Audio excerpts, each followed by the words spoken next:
The broadcast is live. The broadcast is live. We're on YouTube. Are we really? Yeah, I don't really have any followers yet, so I don't think anybody's watching. But I'm trying to put an assembly together of my conversations. So. That's a good idea. First of Yeah. all, let me just say how damn proud I am of you. I just, you've become quite a remarkable man, and not that I ever doubted that you would, but anyway, I just wanted to throw that out. Anyway. Well, thank you. I appreciate that. See, that means a lot coming from you. You're welcome. Like you said, you've known me since I was before I could walk, I think. You were in diapers. Yeah. I think the first time I ever laid eyes on you. Your sister was walking. Okay. Walking. Yeah. But, yeah, some pretty early memories of you with that very inquisitive look on your face. Like, yeah. What the heck are you doing? I still have that look on my face a lot. Well, taking the subject matter, I can understand. But here's a question I have for you. Yeah, go. You mentioned that the ISS is not visible in Vietnam. You said that the transversals of the sun and the moon. I don't know about the lights that you can see at night because I live in Saigon and can't see lights. Right, but you said so. I'm talking about the traversing of the sun and the moon with the International Space Station. Mm-hmm. Yep, there's a website that NASA has where you can go and look up from certain locations when the ISS will be visible, not just the light in the sky, but rather you can see the shape. You can see the ISS go in front of the moon or in front of the sun, and you can see the shape and the outline of it. And tons of amateur photographers have done this, but when you look on the map, it's just never possible from Vietnam. I see. All right, so I have a subscription to Sirius Satellite Radio. Oh, okay, cool. Yeah, and of course, a lot of people get their TV from satellites. Where are those satellites? Are they? I don't think they use balloons for TV and radio. I think they're all giant towers, probably on top of mountains. Since the Earth is flat, we really can get a lot farther than we would assume just by broadcasting. And so I would go to 1905. I think I mentioned him before. I'm trying to remember his last name, but he did the first transatlantic broadcast. So in 1905, he sent a signal from London to Newfoundland, Canada, with 125-year-old technology. So if the Earth is flat, communicating at great distances with a single broadcast is pretty doable.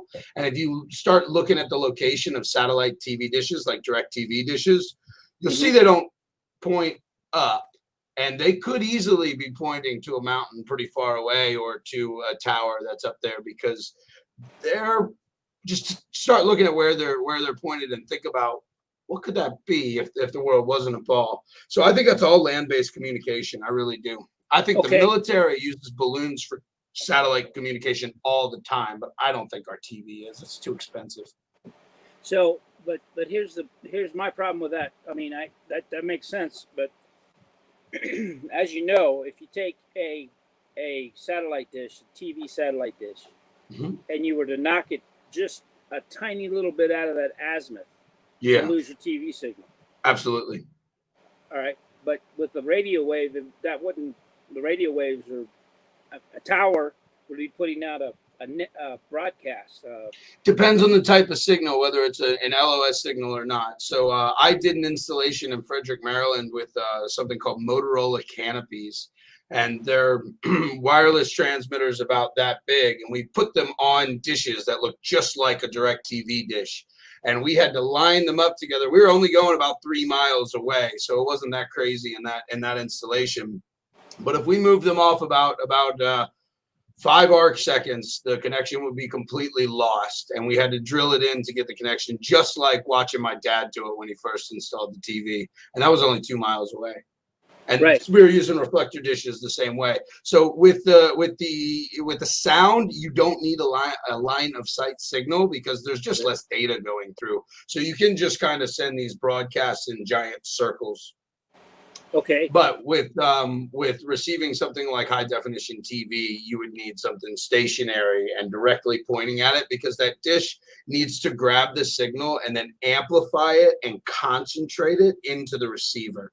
So the Right. receiver points back at the dish, and the dish is doing this. And it's just because how much communication is going through, why radio doesn't need that and TV does. Like satellite phones, which don't work in planes unless you have an antenna specifically installed on the plane, and the antenna gets installed under the fuselage, ironically. But like they're much more similar to the radio. They don't need direct line of sight. If you're in the deep woods or the hollers of Kentucky, you might lose signal, but otherwise you should be pretty good. Well, that was my next question, actually, because with the XM satellite radio, then I can travel 300 or 400 miles, never lose my signal. But yeah, I wouldn't expect you to. Right, but when I come home, I have to go through canyons. I have to go through a tunnel. Right. I have to go through really, really narrow places, and only there's only a couple of places where I lose signal. Otherwise, I can be in a canyon down here, and I still have signal. Mm-hmm. Is that I'm assuming that's a lot, because even in the globe Earth theory, they're not going to suggest that there's really a satellite directly over going down that canyon, because there wouldn't be one all the time, right? So I'm assuming they're just pumping so much signal that it can bounce down into the canyon. I'm surprised it's that strong, to be honest. That's pretty cool. Oh yeah, I can listen to the same station for over an hour, almost 2 hours between here and the flatland, where there's no, it's wide open, and I don't lose any signal except for, and this is interesting too, in the middle of the tunnel I get signal. I get satellite signal. Right smack dab in the middle of the tunnel. Before I go in the tunnel, I lose it because I'm literally right up against the sheer wall of rock. And then over here is a big, huge, it comes down kind of like this, but this side is like this. So here I lose signal. Right, okay? And in the tunnel you have it. Huh? But in the tunnel you have it. Yeah, right in the middle of the tunnel I get signal. And I can listen to, I don't know, a good 15, 20 seconds of the song I was listening to before I got in the canyon, or news or whatever. And then when I get out, I lose it again. But then, after I get out of that canyon, then I'm okay. So that's one place.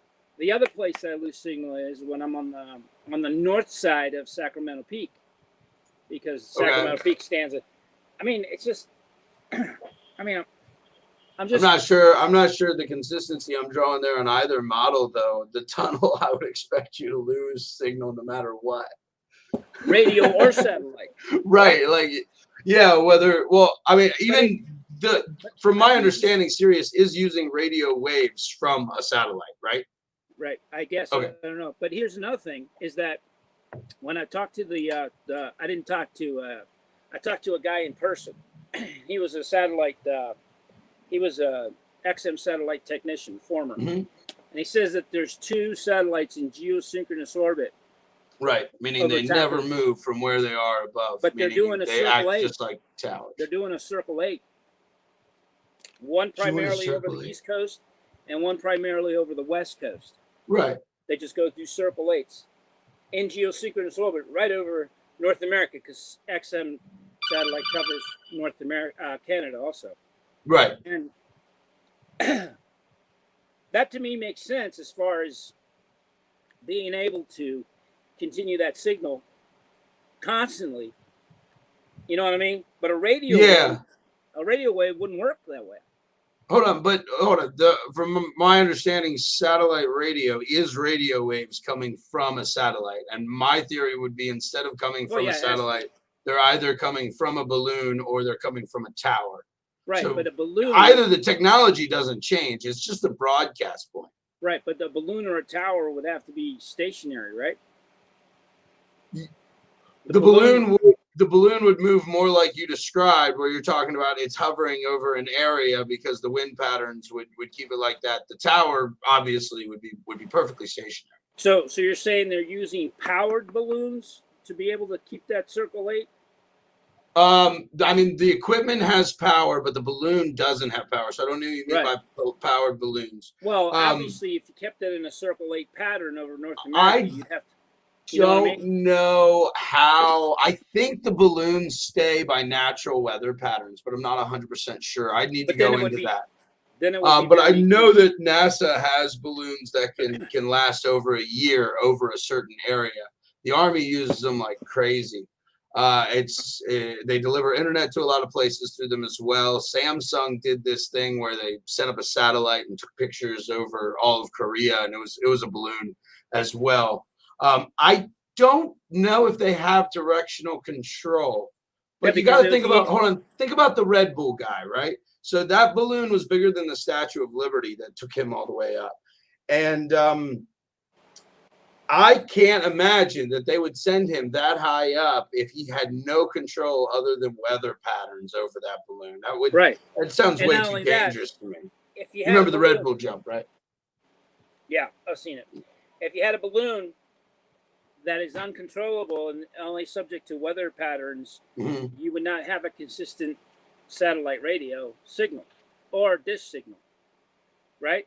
Because the weather, it depends on how consistent the weather patterns were, right? Yeah, the higher we go, the way more consistent weather patterns get. But yeah, I feel your point. I think I agree with you. Yeah. So anyway, I was just thinking about that, the fact that, somehow there's got to be something orbiting or something. Definitely. There's definitely something up there.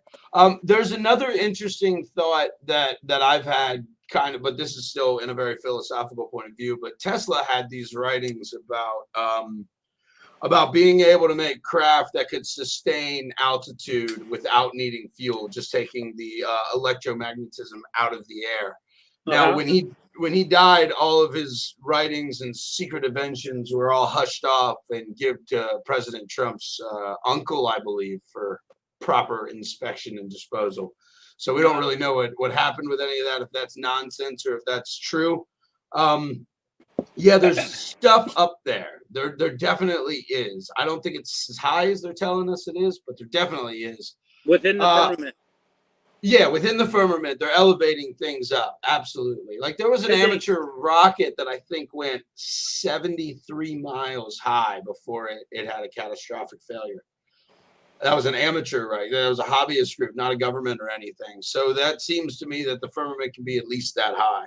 I got a technical question about this about our meeting. Can I put on a set of headphones and you can still hear me if the headphones don't have a mic? Yeah. So that depends on your device. Is it an iPad? I don't know. Just plug them in and let's try it. See if the iPad's smart enough. There's a lot of ambient noise. I got the fan. I got the generator running. I got a lot of stuff.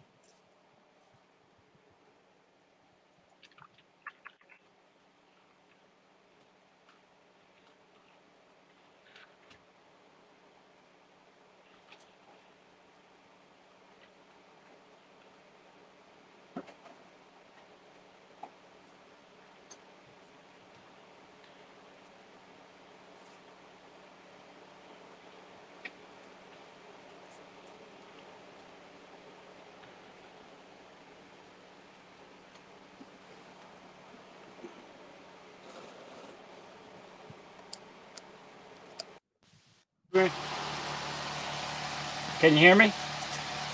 I can. You can hear me? Yeah. I'm wondering if I can turn you down a bit. You got a little bit louder. Actually, it seems okay. You sure? It adjusted.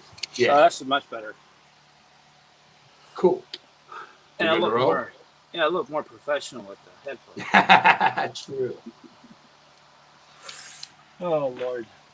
Okay, so anyway, there's tons of evidence of stuff up there. The satellite TV and the radio have never convinced me that they couldn't do it with towers. So you're telling me about an engineer who's talking about them moving. So then I'd be really curious, how does your signal affect while they move? How do we know they actually move Do the engineers need to calibrate different sensitivity or gain levels on the antennas as they move? Like, what's the white paper on their movement would be how I would keep going down if I was going to research that and try to find answers myself.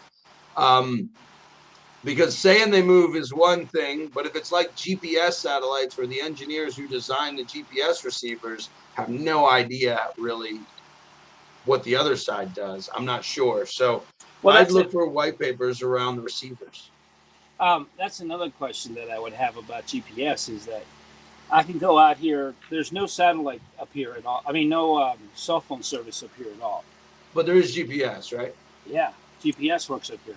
I mean, deep down in the woods. I mean, way back up in back country.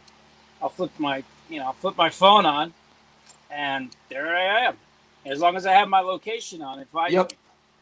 So you're saying that's also done by a tower or something? I think GPS is more likely balloons over some areas and then towers over flat areas. But remember, GPS existed for about 10, 15 years and was being used. It's totally military funded, operated, and done. And then in the 1990s, Bill Clinton signed I think it was an executive order, but I'm not positive, releasing the APIs to allow the public and the private to use it.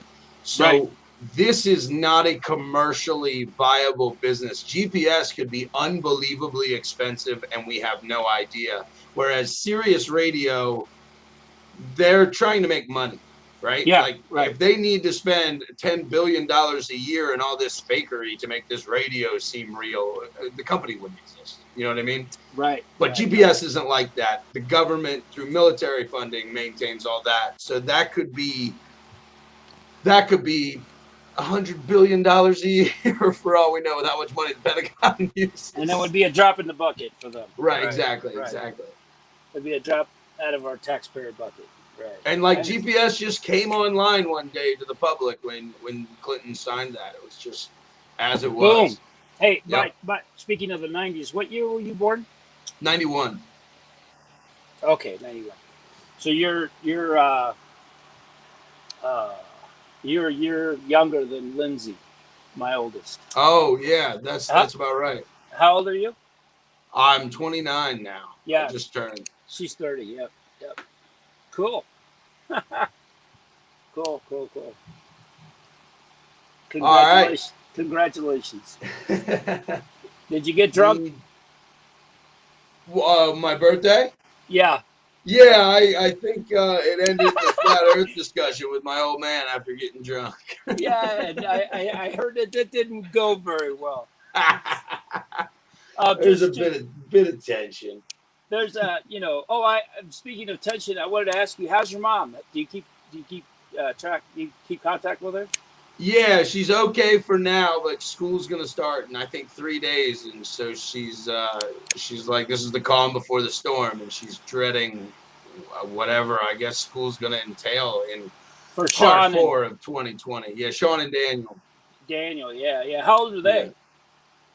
Yeah. Sean's 15 years younger than me, so he's 14, and so Daniel's 16, 17. Wow, they've gotten old. Yeah, like everybody else. Yeah, wow. Like we all are. I wish I'd gotten to know them better. Like you and Jessica and Heather. Yeah. There's time yet. Yeah, there is. Hopefully. Yeah. Hopefully, all you boys at least will come out here too. Oh man, we got to get borders open from this craziness and wouldn't that be great? Wouldn't that be great? That would be. It would be a lot of fun.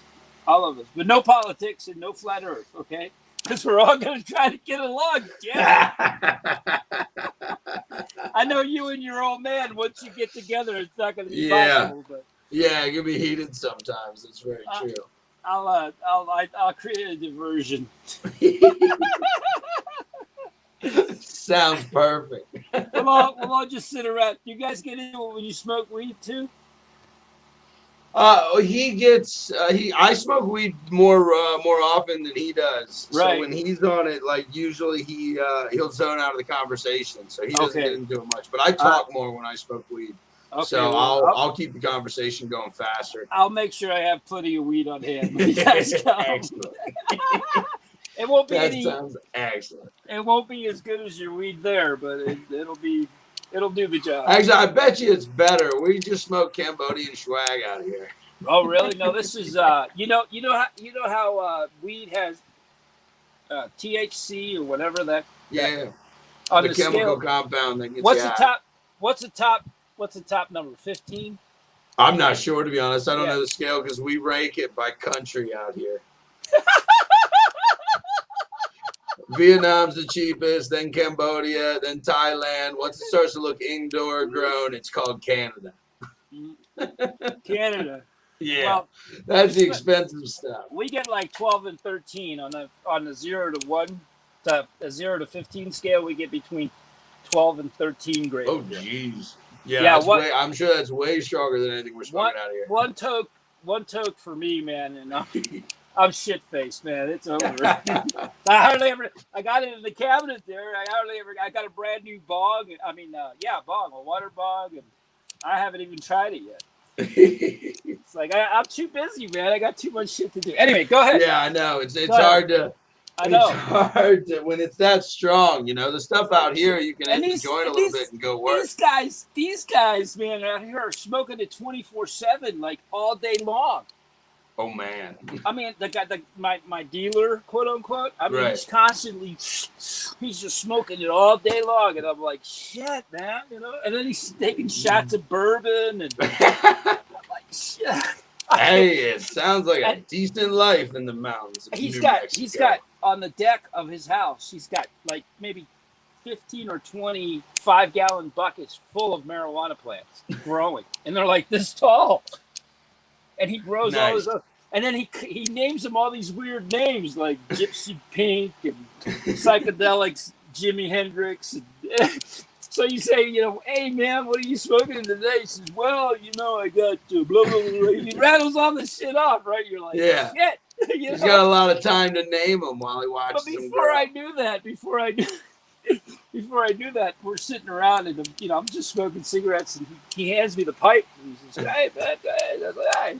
And this was a Sunday night, and I was supposed to go to work on Monday. Right.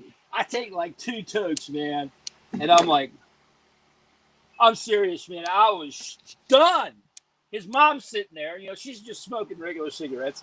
He's over here. I'm in the middle, and I'm just like, I had to go lay down on the floor, man. I was gonna fall out, dude. I think the only time I've had a hit that strong was in Switzerland, where I had to lay down for a minute after I took it. I'm not sure what was the first time I smoked that stuff, I threw up, man. I was throwing up. I was just puking. I was like, yeah, this is great. Oh, that's no good. Wow, fantastic. That's no good. I didn't care. I really didn't. I didn't care if I puked all over myself. I was so baked. I was so happy, Yeah, of course. You're just having a good old time. Doesn't matter. Anyway, go ahead. We digress. Yeah. So let's continue. We were leaving off and talking about what the Cenehalian eclipse is, and like I said, it's only about. Yeah, go over it again. Yeah, just as a review, please. So this is an eclipse. Oh, sorry, I'm going the wrong way. That is the regular. You showed me that. That was the regular eclipse. That's the regular. My arrow keys are backwards on my. There it is. On your keyboard. Yeah. Yeah, but you very well pointed out that if the Earth's rotation and the sun's position and the moon, it had gone from Florida to Washington State instead of the other way around, right? Yeah, exactly.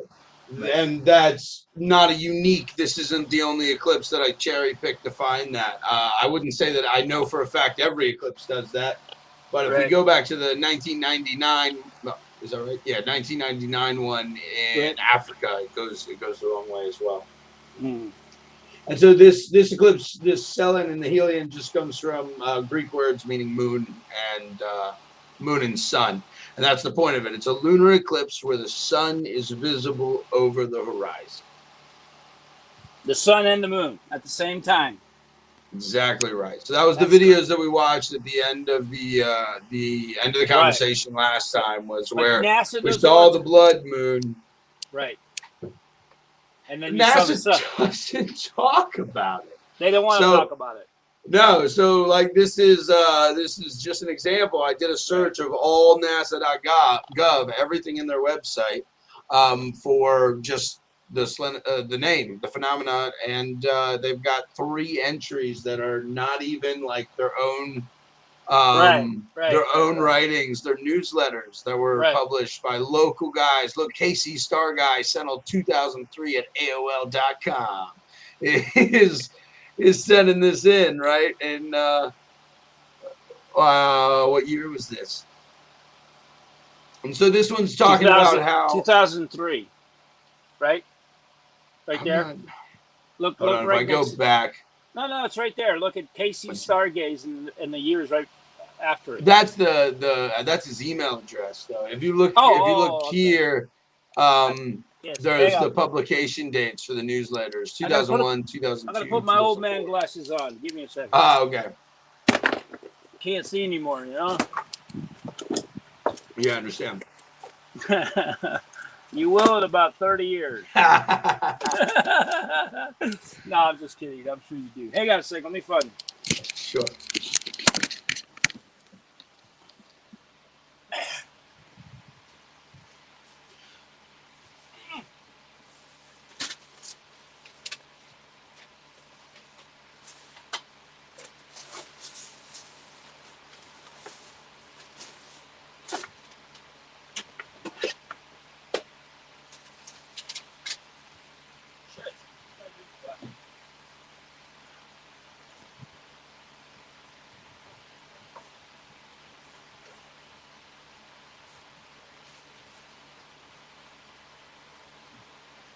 All right, so I'll just read this aloud while we're waiting for Zeke. So American eclipses, thus, if people in the U.S. buy a U.K. version on the cheap, they will miss the information about the dirigible as used for the 1925 New York City winter eclipse, and also various other matters that would perhaps be of interest to them. There are also various other matters that appear in the larger U.S. edition and not in the U.K. edition.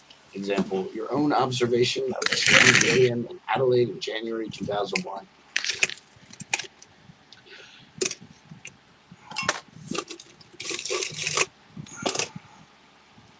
think these might work. These are not my regular ones, but I think these might work. Cool.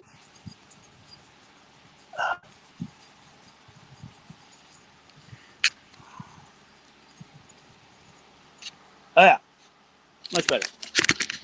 Right.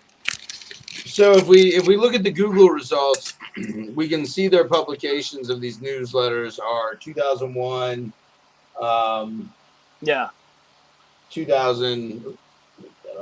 Right. 2001, 2002, and 2004. Yep. Yeah. Observation. And so, yep. The first one is just referencing that in this Eclipsy textbook, that the in the UK version, the mentions of the Slenohelian eclipse was removed. Oh, really? That's all it's saying. They did. Yep, they went out of their way to take it out. So they're saying that the UK version is cheaper, and they're saying that there are other things removed. So it doesn't exactly point to a conspiracy. It's just one of the references on the word of NASA. Oh, so you're also able to tell the difference between a conspiracy type move versus versus just a regular, like, you know, for lack of a better word, logistical move or something. Well, I try to be as charitable as I can, and I try to allow the best motive possible given the circumstances. So if it doesn't seem to me beyond reasonable doubt that this is willful misinformation, I'm going to tend to err on the side of just trying to find another reason. And I can see a reason that, okay, the UK version, it was published different and they needed it cheaper. So an editor said, remove 30 pages. And some guy was just like, all right, this isn't that important. That hardly ever happens. This isn't that important, you know? So it doesn't Right, seem right, to right. be specifically motivated. Right. And then these are just more conversations like in an old AOL type chat room talking about Right. the phenomena itself. And that's it. That's all that's on NASA's website for the whole thing, for the entire phenomena. You'd Yeah. think it would be one of the most mind-blowing and beautiful things that we'd be like, well, we should study this. We should look at this. We should take serious note. What is doing this? How is this Right. happening? Right. But instead, it's just these old astronomy geeks writing newsletters during the Okay. .com boom. What is this here? All footage and recordings from Apollo 11 through 17 dawn on Earth. So these are some positive claims I'm making because, like, What is a positive claim? it's something that can be refuted and fought back against. So a lot of people get annoyed with flat earthers because they're just like, look, I'm just saying the globe's wrong, man. I don't know what it is, man. So since the moon landing is its own 5-hour discussion about all the reasons that I think they were fake, here I'm making some things that I've done some research on, and I'm backing through my own research. And if we want to pick apart one or two to dive into, so you can have at least a premise to understand why I dismiss all this footage, that's what these are about. So the first thing I'm saying is I believe all the footage and the recordings for Apollo 11 and 17 were done here. Core tubes being hammered. What are core tubes? Core tubes is one of the measurement tools that Neil Armstrong and Buzz Aldrin hammered into the ground to take to take core samples of the moon. So it's how they drew up the dirt. Okay, so they're supposed to make audible in the sound, and they don't. They did. So since it's happening on the moon, which is a vacuum, sound shouldn't be able to travel. Nonetheless, when we see Buzz Aldrin hammer them in, we can hear it in the recording, like in the movie. When we're watching Apollo 11 or 12 footage, Apollo 12 footage, we can hear the hammer, which should be impossible. Orange juice can't in space. What does that Can't spill in space. So in Apollo 15, I need to turn off my phone. It's very loud. Where's your girlfriend? She's on her way to her hometown right now to go visit her parents. That's the one who's blowing up my phone. She loves you, man. Yeah. So orange juice can't spill in space. In the middle of Apollo 15, during the extravehicular activities, the EVA, they spilled orange juice. Right. They spilled orange juice on the pictures that they were taking of the moon. And so while they were at EVA? The journal now, if you Google it and you get the space.com answer, it's now going to say that it happened while they were looking at the film inside the LEM, but that doesn't make sense because if you open up a camera and you look at the film, all the pictures are destroyed. And if it wasn't during the EVA, here's the reason I think it was during the EVA, is because you can tell when it happened. You can see them drop the camera, pick it up, and then for the rest of the EVA, all the pictures after that have orange juice stains on them. Okay, so you're saying that that's not possible in the gravitation? No, on the moon, because the moon is below 1 psi, and anytime a liquid is below 1 psi, it'll instantly boil. So one, the orange juice couldn't be on the pictures. Two, it was Tang, right? It wasn't exactly orange juice. Tang. It was Tang. So one, if the Tang could leak out of their suits, the air could also leak out of their suits, and they would be dead. Right. So that's interesting. All kinds of problems with the orange juice in Apollo 15. Right. I think that any flexible material inside of a vacuum would instantly become rigid because of the force of the air trying to expand and the vacuum trying to rip it out. Like if you have a balloon and you put it in a vacuum chamber, the balloon gets bigger and bigger and bigger and bigger and bigger until it blows up. Right. So if they made the suit strong enough so they didn't blow up, I believe that they would become rigid like steel armor, and the astronauts wouldn't be strong enough to move them through the vacuum because how could they fight that? If they could even make pressurized suits that were made out of cloth to begin with, I wonder. Well, we I know have we can. pressurized suits on Earth that are made of. We have pressurized suits that can go into a higher pressure, like underwater. I Right. don't know of any pressurized suit that we could put a human inside of a vacuum chamber because the Right. water Without doesn't having to start to ride as destroy spokes. the suit. The Without water having. doesn't hurt the suit. We could build the pressurized suit relatively easily. The question is can we then protect the pressurized suit from the vacuum? Right. Because if we did that, we'd have to ride as folks. Kill him. Right. What's that? Yeah, exactly. It would kill the guy. Right. Yeah. Exactly. There's one video on there in the early 60s before we went to the moon of NASA testing an astronaut spacesuit in a vacuum chamber. They've got to cancel it halfway through because everything starts blowing up.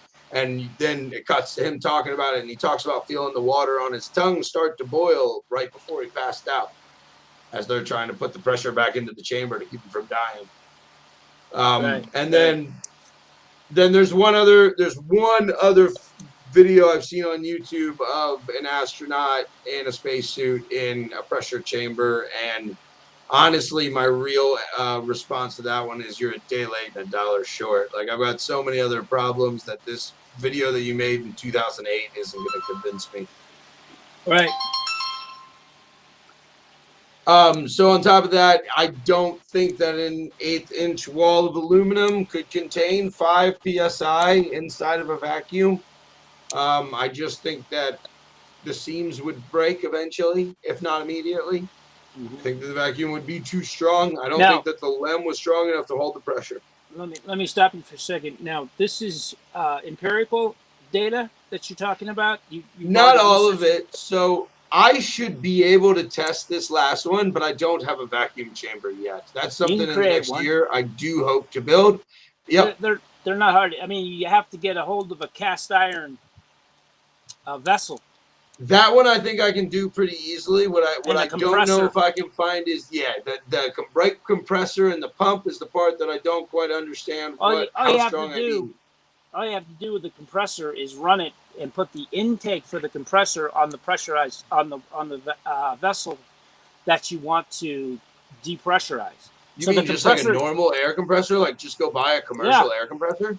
Right, because when it sucks the air in, it's going to create a vacuum inside the vessel, but you got to put a two-way valve in so it doesn't go back in because the compressor runs on a cycle, so it actually takes a breath, like a nanosecond of a breath. Oh, it does? Okay. Right, because it has to, it's not a consistent draw. Okay. Right, so you put a check valve in so the air just goes one way all the time. And eventually the vessel will become 100% vacuum. Sucks all the air out of it. That's something I need to do soon. But the thing is, the only way to run that test for a true scientific result would be that you'd have to do it in zero gravity. Because wouldn't that have an effect on the inside of the... No, because I'm arguing, and it wouldn't be zero gravity on the moon. It would be 1/8 of the Earth's gravity. No, 6/8. I don't recall. But it would need to be... I don't see how that would change the effect of the vacuum. Okay. My argument isn't about... It's just something that came to mind, thinking that if you do it at sea level versus 5,000 feet in the air, that might change the pressure on the outside of the vessel, creating whatever's inside. I mean, the vessel would have to be, 1.5 inch thick, cast iron. You know what I mean? Right. And here's kind of the irony on what I'm talking about, right, Zeke? Because you're telling me that the vessel that I'm going to make my vacuum chamber in needs to be like a 1/4 inch cast iron. And my whole point is that I don't think an 1/8 of an inch wall of aluminum can fight the vacuum. So that really is my whole point. I know how strong you need to make a vacuum chamber. That's kind of my point. Because that vacuum is going to try to rip the LEM open and take the air out of the LEM. Well, not really, it's the opposite way, technically, but right. So if you have 5 psi inside the LEM, right? Yeah, that's what they said.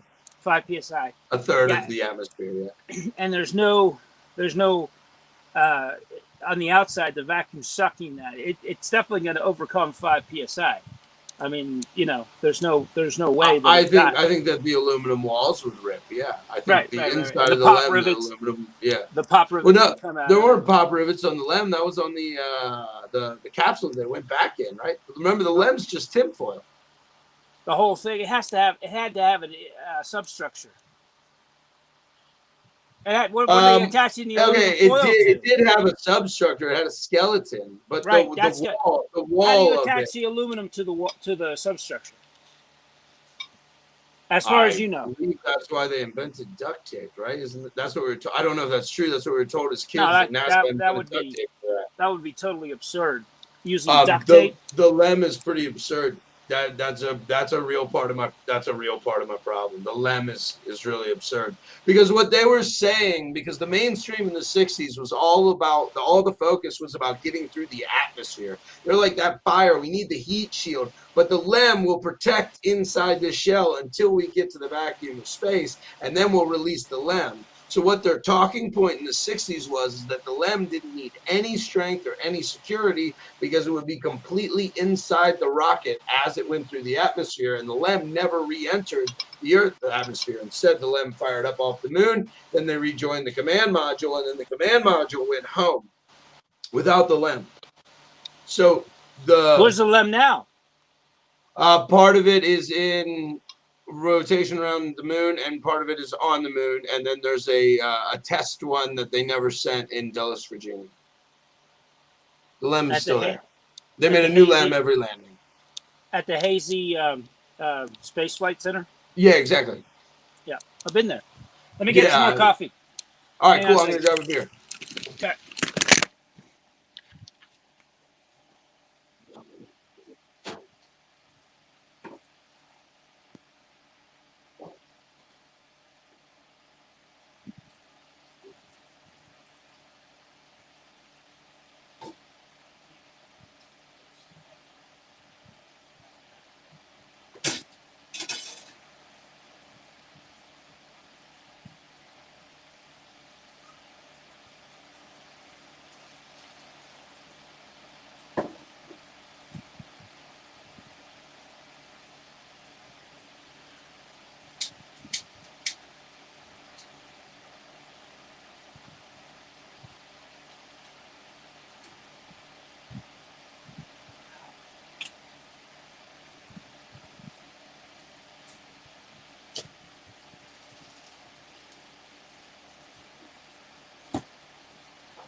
Oh, there's a microphone on this headset.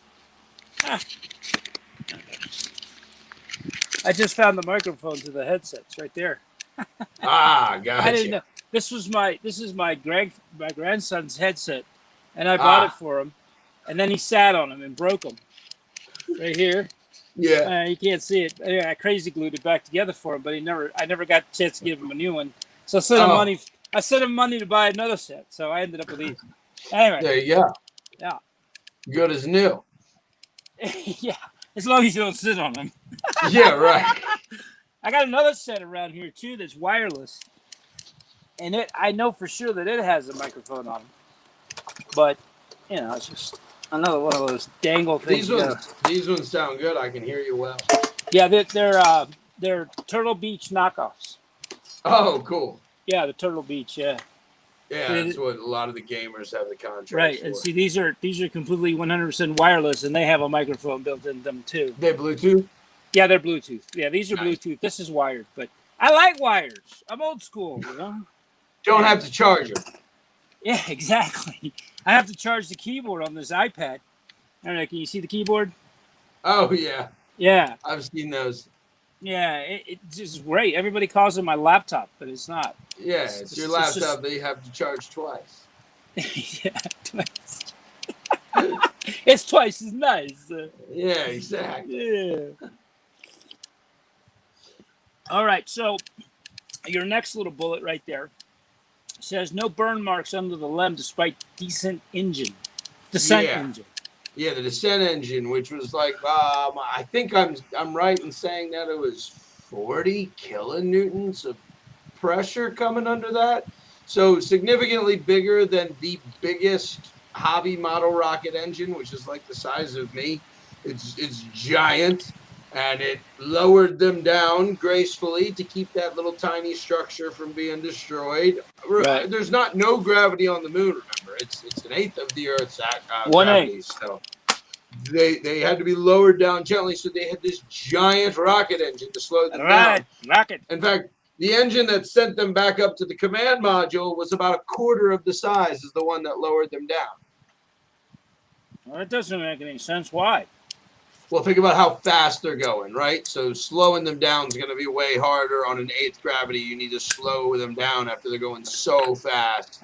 They're coming from the Earth. So you need to slow these guys down as they're jumping into the moon, as opposed to perfectly still. What about if you actually know people who worked on that project? Well, there are so many Americans who did work on that project. There are over 400,000 Americans directly involved with the Apollo 11 project. I think maybe less than 30 people knew it was fake. All those people were duped? No, they were super compartmentalized, and they were told to make this product for this thing, for this procedure, these blueprints, and they did it to the best of their ability. This is true because my best friend, all growing up through elementary school and high school and everything, his dad worked at Goddard Space Flight Center in Greenbelt, right? Right, in Maryland, right, in Greenbelt. That's where the giant vacuum chamber is. Right, and he was way out in the wood. I don't know if you're familiar with the campus, but it's huge. I mean, I've seen the outskirts of it. Hundreds and hundreds of acres, right in the middle of Greenbelt, which is it's even bigger than the military bases in Frederick and stuff like that. Right. So they were way out in the woods, in this little, and all they were doing was working on the fuel cells. That's what Mr. Largent did. He worked on fuel cells. It's just mind-boggling that amount of money would be spent just to create a hoax. Hold on, not just to create a hoax. It was also a fantastic economically stimulating jobs program. 400,000 Americans got jobs. Right, and also it also consolidated our patriotism. So much did. Oh my gosh! And it made JFK look like a. We will choose to go to the moon not because it is easy, but because it is hard. Because it's hard. Yeah, hard. Park the car next to the house. Exactly. Got it. Yeah, right. I mean, it did so much of that, and it unified us. And so you're saying that there's no burn marks under the lem? No, in none of the pictures. let's see here. I will. Could it be that the shield was black and it just didn't show, or? Let's just pull up a image here quickly. All right. I'm not going after one specific, but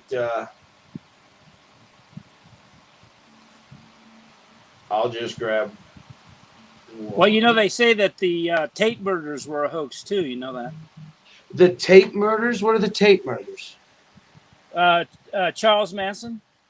Oh, yeah, I definitely think that Yeah. that's not as portrayed to us at all. From everything I've heard, he was just kind of like a low-life drug dealer who got set up. The whole idea was your dad was the one that turned me onto this, and he calls it a blackwash, which means you take a positive thing and you turn it into a negative. And so what they wanted to do was they wanted to cast hippies as violent. They wanted to change the perspective of the country. They definitely did want to do that. They wanted to change that because they wanted us to continue in the war. They weren't interested in peace. They were interested in continuing making at least $10 million a month off of Vietnam. Right. So in order to stop that hippie movement, they came up with this, Charles Manson and his... Have you seen Once Upon a Time in Hollywood? No, I've not. Oh my God, you should watch it. Quentin Tarantino always has kind of a weird take on everything. Yeah, sure. He's definitely an eccentric guy. Yeah. He puts a spin on shit that is just like you'd never really think about it. So I won't give the movie away, but the whole movie is about the Tate murders. But it is? You don't realize it until the very end. And your dad, when he told me about it, he said, "Oh, go watch that movie. I'm not going to tell you what happens, and you tell me what happens." But he had explained the blackwash idea. Anyway. Yeah. Rabbit trail. I'm looking for a for your virginity, and you can't find it. A specific website because it makes the photojournals so easy to go through, and the NASA ones are so difficult. I think I just found it. Okay. So let's go into Apollo 11 here. Let me share my screen. Let's get back to. Oh, I never stopped. Great. Never stop. There we go. All right, what is this? We're going to go into, these are the magazines, just a catalog of the Apollo. I can zoom in a bit here. So we're going to want surface, and we're probably going to want color, and we're going to want to make sure it's the 40 millimeter, or sorry, the 70 millimeter Hasselblad. That should be these guys right here. Okay. Oh, no. These guys. Wait. Oh, wrong magazine. I'm not sure why they're not telling me. Oh, they're saying these are all 70 millimeter? Where's my problem?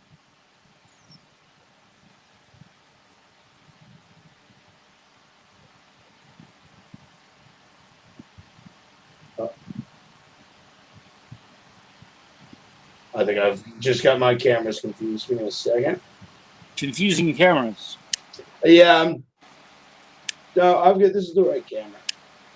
So this StreamYard we're on right now, is that part of Telegram? No, it's not. It's its own app that lets me do the screen share, talk to you, and then send it to YouTube live all at the same time. And how do I get this? Go to StreamYard. Do you want the video, or do you want to be able to use the app on your own? I want to be able to use the app. StreamYard.com. Okay, cool. And then we're using the free version right now. The free and gratis version, huh? Yeah, it gets better, but this version seems to be excellent. All right, so here's a good one. Let's take a look at this guy right here. Wait a minute. Okay, so this is the lem, right? Mm-hmm. All right.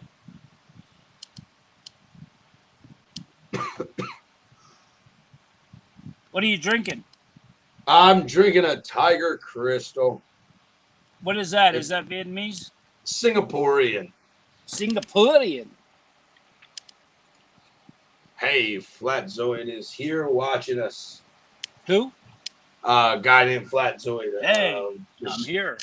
Yeah, he's here watching us. So look at how perfect and unsettled all this dust is after this giant beast just got Underneath. lowered down by a rocket engine. I want a landing crater. Is really what I would expect. Well, yeah, you're right. The dirt under, and we know that the dirt on the moon is, or the sand or whatever, is very, very thick because remember the rooster tails when they're driving around? Right, and also when Neil Armstrong leaves his footprint on it, it's a good inch and a half, 2 inches of whatever right there of lunar sand. That he moves away with his foot, and like if Neil Armstrong is like supposedly shadow. what? Look at the shadow. That's pretty deep. Look, all right. So can we talk about the shadow for a second? Let's talk about the shadow. All right. So I want you to just tell me, where would this light source be?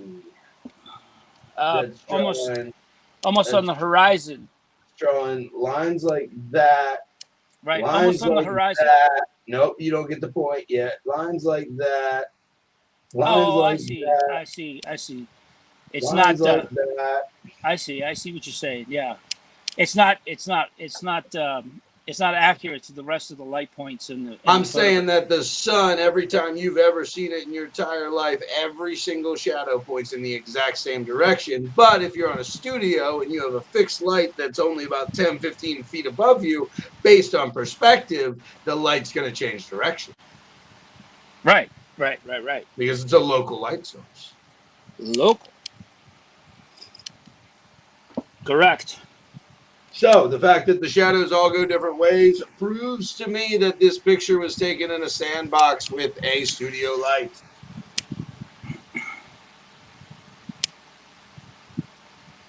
That's true.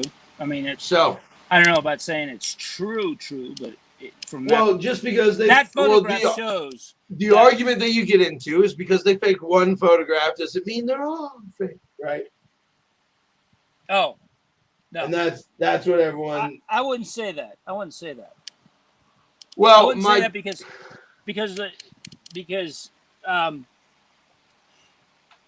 well, never mind. My dear father, who absolutely knows we never went to the moon but refuses to admit it. If the Earth is a globe, then the radiation of the alien. The Van Allen belt. Right, where Elon Musk launched that second stage rocket. He put it through the Van Allen. He went through them. He didn't. But when his rocket, he sent a thing through them. Oh, I didn't even know that. I guess supposedly. Let me tell you a little story. The car went through them. Right, exactly. So. Did you love how the tires in the car didn't explode and none of the hoses in the radiator, when it got exposed to a vacuum, none of those exploded? Like, oh my gosh. Okay. And even when Elon Musk was watching it, I'll let you go, but I just want to quote his quote. He says, it's real because it looks so fake, was his direct quote after he saw the car. But sorry, go ahead. Because it looks so fake. That was what he said. Anyway, what I was doing at the time that this happened. This was just 2 years ago. Anyway, I was working perimeter security on a 64,300 acre ranch. Okay. And my area of concentration or security work was 300 acres down in a canyon. Mm-hmm. And I leave the main farmhouse one night. And I'm walking back I'm not walking. I think I was actually in a side by side. Anyway, I start seeing this off in the distance. Okay, now I'm down in the canyon, so the canyon wall is really high. So right above the canyon wall, I start seeing this light, and the light starts getting brighter and brighter and brighter and bigger and bigger and bigger, and then the light forms a circle 8. As it gets bigger and bigger. Okay. What is it? Right. I'm freaking out. I was like, what the heck? The aliens have come for me last. Now, being down there, I've seen some pretty crazy shit down there. I mean, seriously. There's all kinds of lights going up from the sky. right at the horizon at the top of the canyon. Mm-hmm. Because the top of the canyon is completely flat. It's the desert. It's completely Mm-hmm. flat. And we're down and it's green, trees, everything. So this light keeps getting bigger and bigger and bigger. So I go in that, I come in the camper and I call the owner. I said, go outside, take a look at this. He runs outside. And by the time he gets outside, this thing is almost as big as the sky, visible sky. It's huge. I grab my AR. Hey, I don't know what the hell's going to happen. What's going on here? Right. And the next thing you know, by the time it hits the northwestern sky, it explodes. It just explodes. And it just disappears, right? And both he and I are just like totally freaking out. I mean, he's a PhD. I mean, he's a learned guy, so he can't explain. How far away does it look to you? Like maybe does it look like a quarter of a mile? Huh? Okay, not that far then. No, not that far. Especially when it got so big. It got so big you could almost. I mean, it took up the whole visible sky. Okay. And we're talking New Mexico. New Mexico's got a huge skyline. I mean, yes, we were down in the canyon, but straight up, it's big. So we got on the internet right away and started just Googling the hell out of, what's going on, right? Yeah. We couldn't find any answers. News report would say something about whatever the hell that was. Nothing. He had satellite TV at the time, so we had the TV on to see if there was any. Yeah, nothing. Flipping the local news. Right. Not local, national, CNN, CNBC. Something's going on, right? I even got on the line with the local lady who ran the paper in a town 60 some miles away, and asked her what was going on. She didn't know either. Anyway, it was Elon Musk's second stage rocket. Oh no shit! And he shot it through the Van Allen belt, and so the radiation made it glow. And when the radiation made it glow, it exploded. And we didn't find that out till a couple days later. How interesting! It was amazing. I wish I had video of it. It was just amazing. Somebody had to have, right? Because someone would have expected it to happen, right? I don't know. I don't know if they did in New Mexico or not, because they shot the rocket off in Cape Canaveral, or maybe they shot it off or did they shoot that one off in California? I don't know. But it was just an amazing. They go back and forth. If you look at every SpaceX supposed launch, they're doing one. Not right now because Corona, but they were doing like one a week. Corona. Yeah. Anyway. Exactly. Just that. So I've got lots of reasons to believe that the moon landings are fake, and we can do a combo just about those if you want to hear my deep dive into that. But these are just some seeds to plant of things that you can go in and start to research. So you're saying, the last bullet there, it says if the Earth is a globe, there's radiation, then the radiation of the Van Allen belt would have killed the life aboard the spacecraft. I understand that, yep. Why? Because of the intensity of the radiation? Yeah, how much radiation it was. Van Allen sent up, supposedly, right, because it's NASA, 2 Geiger counters on Explorer 1 and Explorer 3, and they came back 100% saturated for the entire duration of their flight. They gave him no readings because the Geiger counters were just so inundated with radiation. So how did the Van Allen belt, how did it get there? Do you believe it's there? I think that they're probably picking up radiation from the firmament. So yeah, I do think that there's something that's setting off all this electrical equipment up towards the top of our atmosphere. Yeah, I think it's probably more likely to do with the firmament than the Van Allen belts. But taking the story I just told you about this second stage rocket, let's just say that's true, that really happened. How would it happen with inside a dome? It sounds like it hit the dome. But it was going across. It wasn't going up. Yeah. It was going across. But like I don't know really. Your words didn't paint a super clear picture for me, so I'm trying to understand how you described it so I can see how I would understand it. But let me see if I can find you a video. I'll send you a link. Yeah, definitely do it. You should be able to share your screen as well. I think even from an iPad. I don't know. But if you send me the link, I can do it. All right, yeah. Let's see. This would be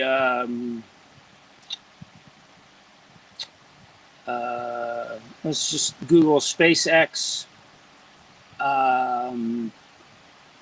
Van Allen belt.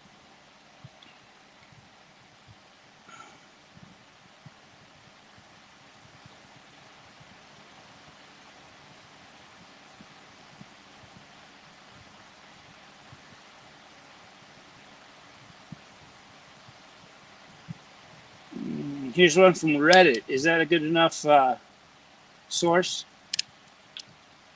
I'll analyze the source like for what it is. I'll take a look at it. I won't dismiss it just because where it's from. Okay.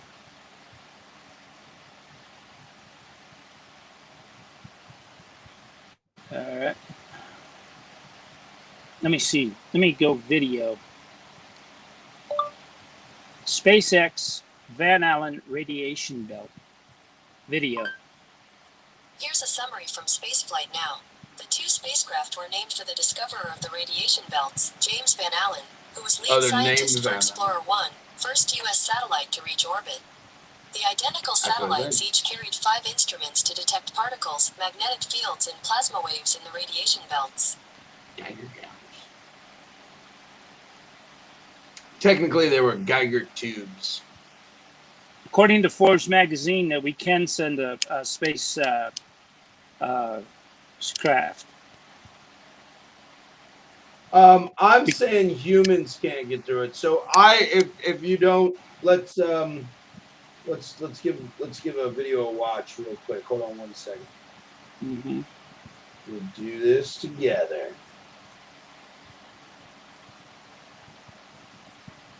I need to figure out how to share my screen with sound.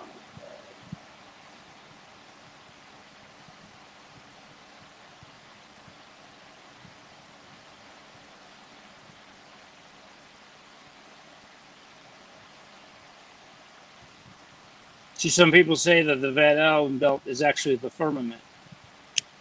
Huh. Makes sense to me. Let's see. We're gonna go down here.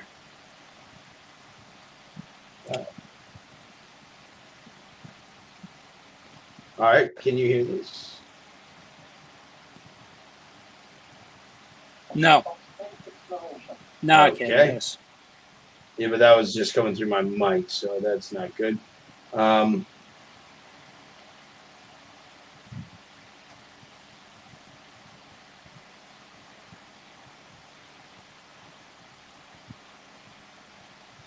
that one more time.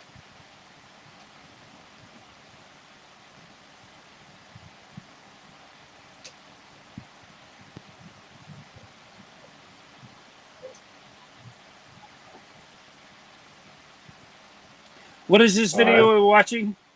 It's going to be a NASA engineer who's working on the Orion program, and he's going to explain why they can't do a manned test flight on Orion yet. And he's going to really briefly throw it in there that they just haven't really overcome the Van Allen belts yet.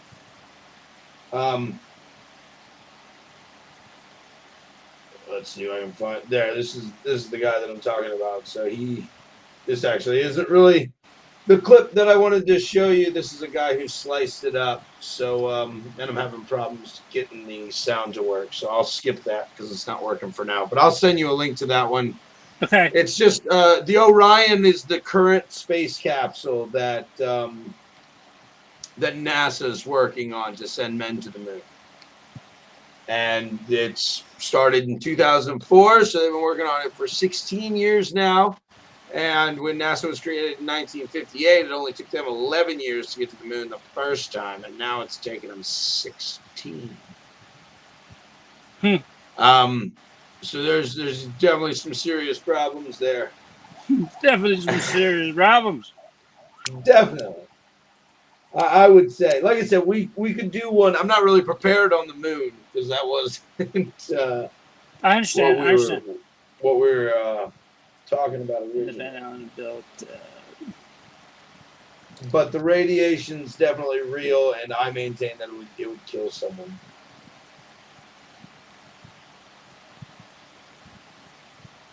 All right. There we we go. So the ISS claims, we've already talked a little bit about them. I'm saying nobody's living on there. That's not really a positive claim, but that's definitely a belief that I have. Wait a minute. The first bullet says that no human beings live or ever have lived. That's the assumption of flat Earth. That's my own experience from watching all the ISS footage. So they're in a studio also. Yeah, sometimes it depends on the shot. Sometimes they're in one of those 0G planes. Right. You know, the vomit comet where they do those arcs to get the gravity. So The some of the vomit shots comet. are filmed there. Yeah. Yeah, flats. Right. Okay, an object the shape of the ISS can be seen to traverse the sun, and according to NASA's website predictions, as a viewing angle is too small to consistent with the size of the vision of its claim.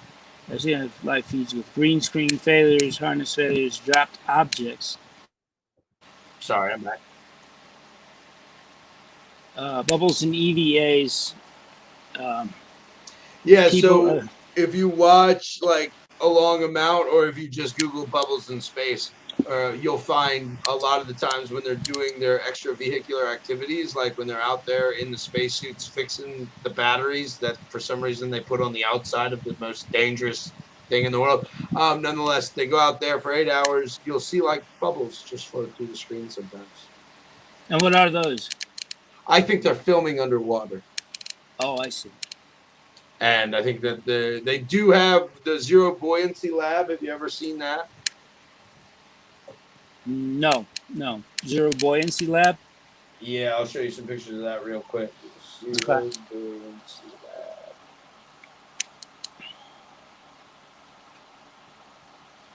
Where they have an entire replica of the space station underwater. Right. So they could do a lot of filming right there. Yeah, they even have green screens in the pool, and the official answer is to prepare someone for a perfect vacuum. Let's train them in extra pressure, I guess. Mental pressure. Mental pressure. Yeah. Is that what you mean?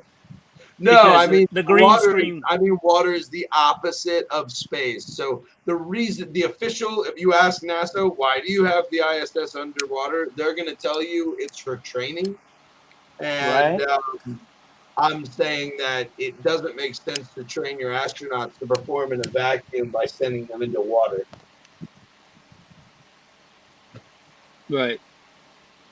Their answer is the reason they put them in water is because they want to simulate weightlessness. It's more like the weightlessness is their answer there. Right. So it's like getting them used to it, the feeling, I guess. It's simulation training, not technology training. But my assumption is that they just film under there, and then they post it like it's real. Like it's they pose it on the background. And like seriously, if you jump on YouTube later when you're thinking about it and just search bubbles in space, enough guys have made videos just on that. Yeah. I've seen them live as well. Right. But because for a while I was watching every live ISS broadcast while I was still making up my mind, because I came first to the conclusion that we didn't go to the moon, and then I came to the conclusion that the ISS wasn't real. I thought the ISS was real long after I stopped believing in the Apollo missions. And that's okay. Okay, yeah, we read this one. All right, so we can move on then. Mm-hmm. So then we're going to talk about what are the pictures of the Earth. Right. So most flat earthers kind of lead with all photos of Earth are photoshopped, and it's not as simple as that, but it's kind of true. So it's a talking point that won't die in our community because it's a hyperbole, and we like to talk in hyperboles because we get frustrated a lot. But most photographs of the Earth from NASA are manipulated images, and that's what they claim. They don't say they're photographs. So NASA doesn't lie. They say they're fake. Okay, but that doesn't make any sense if they're trying to perpetuate a hoax. Well, it makes sense when you need guys like this, right? Because you remember the iPhone when it came out, its background image was the world. Remember the first iPhone, the blue marble, right? So this is the guy who made that photo. He's the what's his name? Lead data visualizer and information designer. It's Robert Simon. And he was the one who created that Earth, where he took all the data of NASA's measurements and their satellites imagery, and he mapped it all out into a ball. Mm-hmm. And there's an interview where he's talking about it. He's like, well, you have to Photoshop it because it all looks so flat in the beginning. And so we don't even have pictures of the ocean. So instead, I get values given to me, and then I assign them a certain color, right? So they'll get a plankton and a salt level value read from the government, and then he'll decide, oh, that's the deepest of blue. And then this one is a bit lighter blue. And so sometimes he'll do it based on depth, or he'll do it based on ocean levels. And then the clouds he just pretty much made up. Look how big North America is in that picture. Like, it doesn't even make sense for our modern conception of the world. How is North America like 40% of the earth? And where's Alaska? Right there. Where? Right there. I can see it. Do you know how big Alaska is? You know, it's about half the size of America, right? Right. So it should be a lot bigger. It should be massive. I can see parts that are probably Alaska, but Alaska should be coming out all the way over here. Right, like, right. In my thinking, Alaska should be or higher up. Yeah, I'm sorry. You're right. Yeah, you're right. I'm thinking. You're right. I'm thinking it's on California. I forgot about Canada. I don't really like them. Yeah, you're right. You're right. That's pretty good. That's a pretty good drawing for freehand, though. It is. It is. I've been teaching on Zoom a lot. You know, I got my students. They give me crap about my drawings. So wait a minute. Go back to that slide you just had there a second ago. Claiming all photos are so they do claim that they're photoshopped. So most. The Apollo 17 image, NASA says is a photograph. They say it's a real photograph. The blue marble image that was on the iPhone, NASA will call it a data image. Data image made by this man. Right. All right, show that next. So someone in the chat's asking, have you ever thought that the 1972 blue marble picture could just be a hyper-realistic painting? Cameras at the day was not at the capabilities to make the image. Actually, Flatzoid, what I think the 1972 image is I think they made a sculpture of Earth, and they literally took a photograph of a sculpture. That's what I really think. And I think they did Walt Disney style, where they took a film and painted the clouds on the film and held the film over it, just like Walt Disney used to do with his animations when he would change the movements in the animated movies and would pull these different film layers out to make things look like they're moving. Okay. So I think the clouds were a film over a sculpture. Go to that next. Yeah. This one? This one, yeah. Yeah, so, I like this one. So they're claiming that this is actually the top one. From the ISS, yeah. From the ISS, right? So I think this is probably a real photograph, to be honest, Zeke. I think this is probably a real photograph with a fisheye lens. Because the space station's even... no, I think the space station is superimposed. Wait. Look at these towers that are coming down from the space station. They're also in a fisheye vortex or fisheye angle. You see how they are not? Oh, I guess you're right. Look, they're not straight. Yeah, let me let's draw a line on that and see how not straight they are to illustrate your point. That doesn't do so good. Maybe I can zoom into it.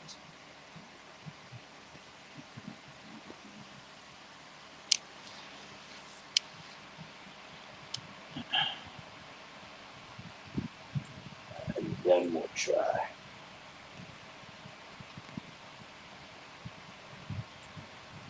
You're saying that fin's not straight, right? No. I'm saying the whole tower. Look at this tower here in the foreground. Okay. Oh, the other one? No. The foreground. That's the background. The foreground. This one right here. Okay. If you look at this tower or whatever this thing is, all right. Yeah, now, this guy. Now pan up. Pan up to the other one. See the angle are not perpendicular. I see what you mean. I This haven't one's kind thought of about like what a that means. 12 or 15 degree angle to the one up top. Now You're talking about that versus that. to Right. that. I see. I was trying to see if that fin was. My assumption was they actually just took this photograph with a balloon and they superimposed these two, the foreground onto it. Was actually my. But they're my claiming guess. that They're claiming this is an ISS photograph. Yes. They're claiming that this is real photograph. That is their claim. That is a real. They don't call that one an image. They call that one a real photograph. And down here, we're that's Google Earth. Right, but this is Google That's how Earth. big.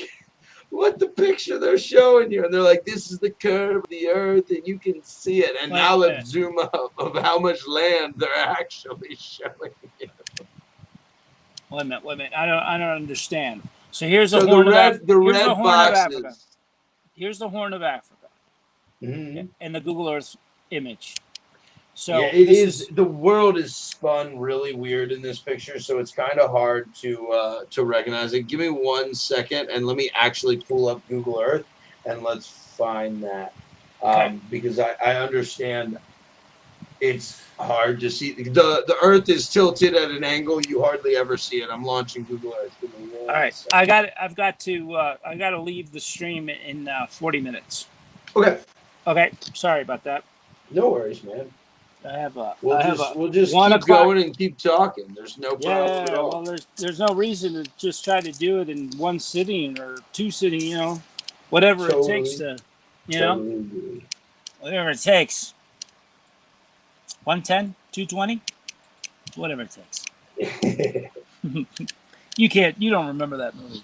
No. I've heard people make quotes of it before, but I don't know what it's from. 110, 220, whatever it takes. Okay. So I have Google Earth up here now ready to share to show you the same part. Okay, so this is the perspective of what they call the real photograph, correct? I see. Okay. Yeah, that's why it's such a weird tilt, right? The image. I didn't make this particular image. I stole it from a Flat Earth Live 24/7 Discord. They asked me to shout. Okay, all right. Show me that Google Earth image again. Back to Google Earth. Here we go. This one. Okay, now. Yeah. If you can can I draw on this? Is there a way to draw on this? I don't know. Not like Zoom. Zoom I can. Yeah, Zoom definitely had. I don't know if there's a way to. All right. So see where it says Tropic of Cancer? Yep. Okay. So what they're saying there is that the picture this is about the perspective of the photograph. They're saying that is actually a real picture. Right. Back up a little bit. Back up just a hair. More. Yeah, right about. Keep going. Right about there. That's about the picture, right? Let's check the picture. Yeah, you're right. Okay. You can see all this water down here. You see water here, and then over here, you see, what is this? This is Turkey. Here's Turkey. This is the this is the UAE right here. This is the Mediterranean. Arabia. This is the Mediterranean. This is Saudi Arabia. Here's Italy, Sicily, all that stuff over here. Okay. Oh yeah, you're up in Europe. Yeah, I'm over here. I'm talking about the Middle East. Yep. This is Saudi Arabia here. Right. Okay. This is the Gulf of Suez. Right. Right here.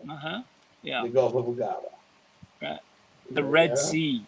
Yeah, pretty much. Yeah. Okay. So, go back to their photo there. Can you just isolate their photograph? Their photograph, quote unquote. Yeah, that one. Just show that one. Can you zoom in on it? Let me see. I'm at. Particularly zoom in on the curvature of the picture up the top if you can. Sure. Let me just get.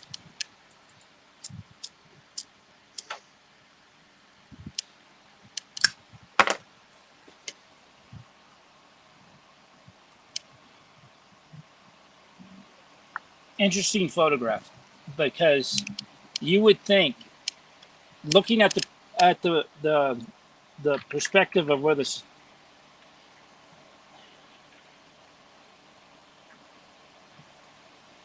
That's a good point there.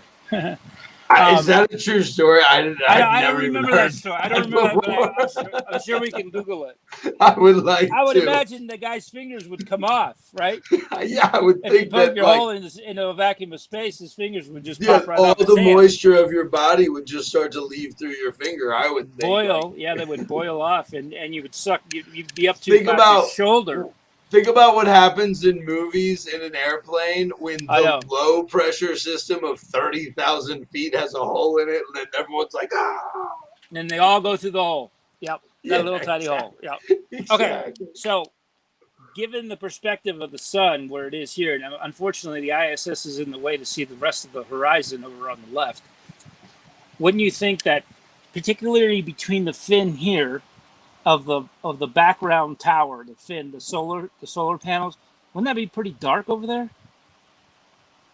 at the very Oh horizon? man, interesting. Wouldn't that be dark Yeah, though? yeah. It wouldn't need to be dark because when we look at Google Earth, we realize how close they are together. But I see you're talking about it from a geometry point of view. You're Right. saying if the Earth was curved like that and the sun was there, the Terminator line would be right here.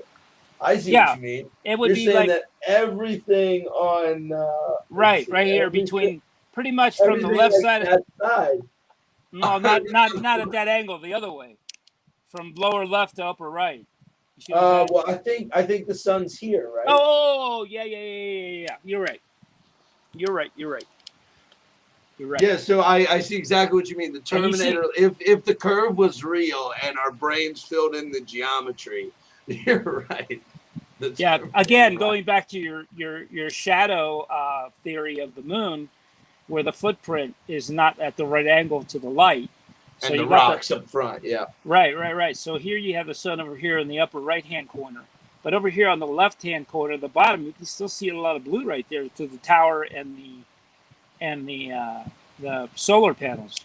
But when we look at how much land it is, it's no longer surprising because we know that it's totally not the curvature of the Earth. Because if the space station could see that much curvature of the Earth, Africa would be like 100 times bigger than it is, right? Yeah, like the Gulf of Suez would now be a third of the size of North America. Okay, say that again now. It would be a third of the size. So let's go back to the original slide, because that's what the slide is supposed to illustrate. Is if you look at the red boxes, Zeke, the red boxes are the same amount of land. Oh, I see. Okay. So it still baffles me. I mean, I'm kind of leaving the discussion back to the original question. Why all this deception? Let me watch that Red Bull jump video if you can put it up. We can go to the whole video if you want. I have still shots because I want to make a point.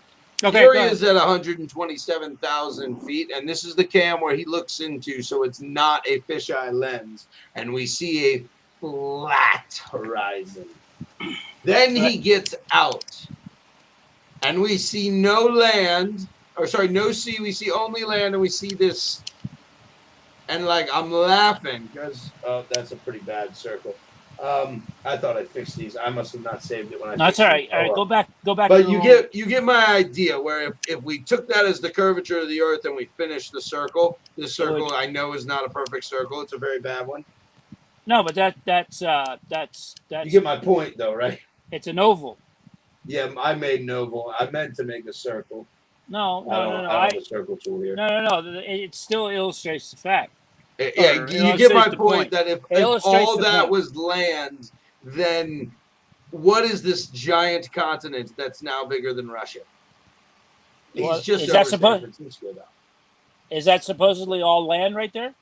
It is all land. Yeah, all he can see is the edge of California. Okay, go ahead. Show where he's at the door there. Is that him at the door? Yep, that's him at the door, and the same thing. We've got that. We've got that curve that we see, and then we see the next shot where, oh no, it's curving the wrong direction. The black is space. The black is the sky, yeah. And the white or blue is the ionosphere. No, it's the Earth. Let's go back to this shot to clearly illustrate that. It's probably the exposure of the camera is so high, it's getting the reflection of the clouds. So it's probably clouds, but they're level with the Earth. Okay, so wait a minute. So could it be a fisheye lens on the camera? Is that why? Totally, 100%, 100%. That's exactly what it is. It would be a very flat horizon. What about the concave instead of convex? Because but this is he's concave. upside down now. So the fisheye lens is doing the exact same thing, but now that he's upside down, it's curving it the other way. So now it's curving space instead of. The whole point of me showing you these two shots is to prove it's a fisheye lens. Right, because now it's curving we can bend them. Yeah, now it's bending the other way. Now the Earth's a bowl. And then, right, and I just want to bring back, like, before he got out, it's flat as can be. Do you have a picture of him actually falling? We can pull up the video. It's pretty readily available if you'd like. No, I'll do it on my own, or we'll do it next session. I'm going to jump into the Mythbusters. Thank you, Vlad. So he's saying he's loving our conversation. No, he's got some pretty good comments too. All right. He said he found it. He said the hole was discovered in August 2019 when astronauts aboard the ISS noticed that they were slowly but steadily losing air pressure. A search of the station revealed 2 millimeters. 2 millimeters is not small. Like that. Oh my God. Flatzoid, is NASA confirming this story? Is NASA your source on that?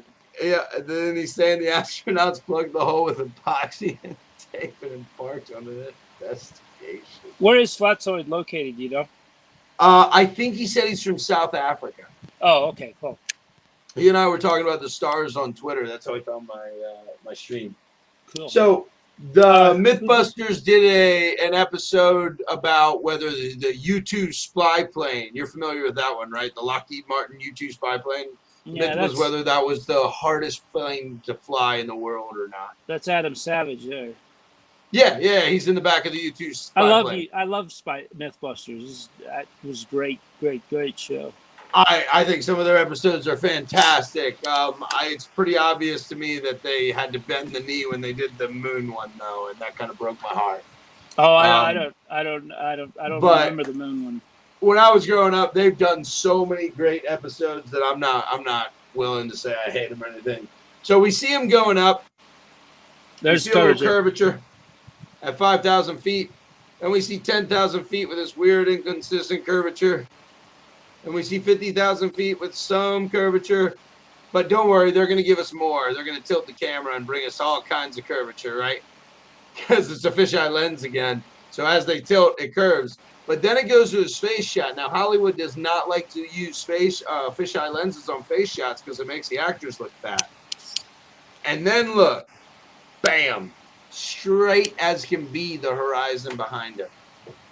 Yeah, but could he be coming up at an angle? That's why the horizon looks straight.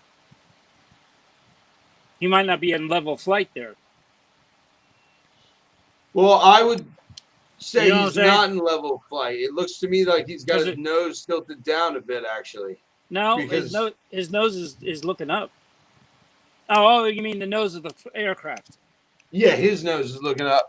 But yeah, the nose of the aircraft is looking down, and the reason why I'm guessing that is because you'll notice this phenomenon. No matter how high you go, the horizon is always going to rise to your mid-eye level, and I see the horizon in his plane going like this, and the halfway mark is here in my thinking. So his plane is slightly tilted to me, it looks like, and then slightly tilted down. That's Okay. the perspective Tell me that I the horizon statement you just made. The horizon will always be what now? As you rise, and this is as you go up a mountain, as you go up on a plane, every time as you just observe, the horizon will come to the perfect middle of your vision and it will be flat. And as you get higher, the horizon will rise with you and rise with you and rise with you. And the best way to prove that is if you sit in an aisle seat on a plane at 30,000 feet and you look over the guy at the window, you can still see the horizon. Not if you're on the window and looking down, but if you're actually in the aisle seat, you can still look out straight and the horizon will still meet you right at eye level, no matter where you are. So I know that phenomena from my own observation, and assuming that is how I made my assumption for the direction of the plane. So is it possible that the aircraft is at a, like you said, the nose is down, but the tilt? Definitely at a tilt. Definitely at a tilt, right? Because this is he's tilting the camera. to. The camera is level to the plane. I'm assuming, right? Like the Hollywood guys mounted the camera. I would assume the camera is perfectly level to the aircraft. So the green is the camera's level. The red is the actual horizon. Is the horizon's level, right? But it's still a straight line. So yeah, I definitely agree that the plane is tilted a bit because the camera is now seeing a distortion of the horizon. Our brains don't do that because we've got kind of like a human, what's it called? Gimbal. A gimbal. Where, yeah, our eyes are going to fix itself because our brain's super intelligent. Yeah, Flatzoid is in South Africa. Awesome. So I've got a couple more pretty much of the same vein. So then there's the nose cam at 50,000 feet, and I already drew the line there because I knew the point I wanted to make. It's just level. And now there's that GoPro again, and we all know GoPros all have fisheye lenses, right? They're such a great sports action camera because they can pick up so much of your field of view. They pick up almost the same field of view as the human eyes. So if I can see something, my GoPro will get it too. That's why I mount it on my head and I can go ride my bike and have fun. But it's a fisheye lens that allows it to do that.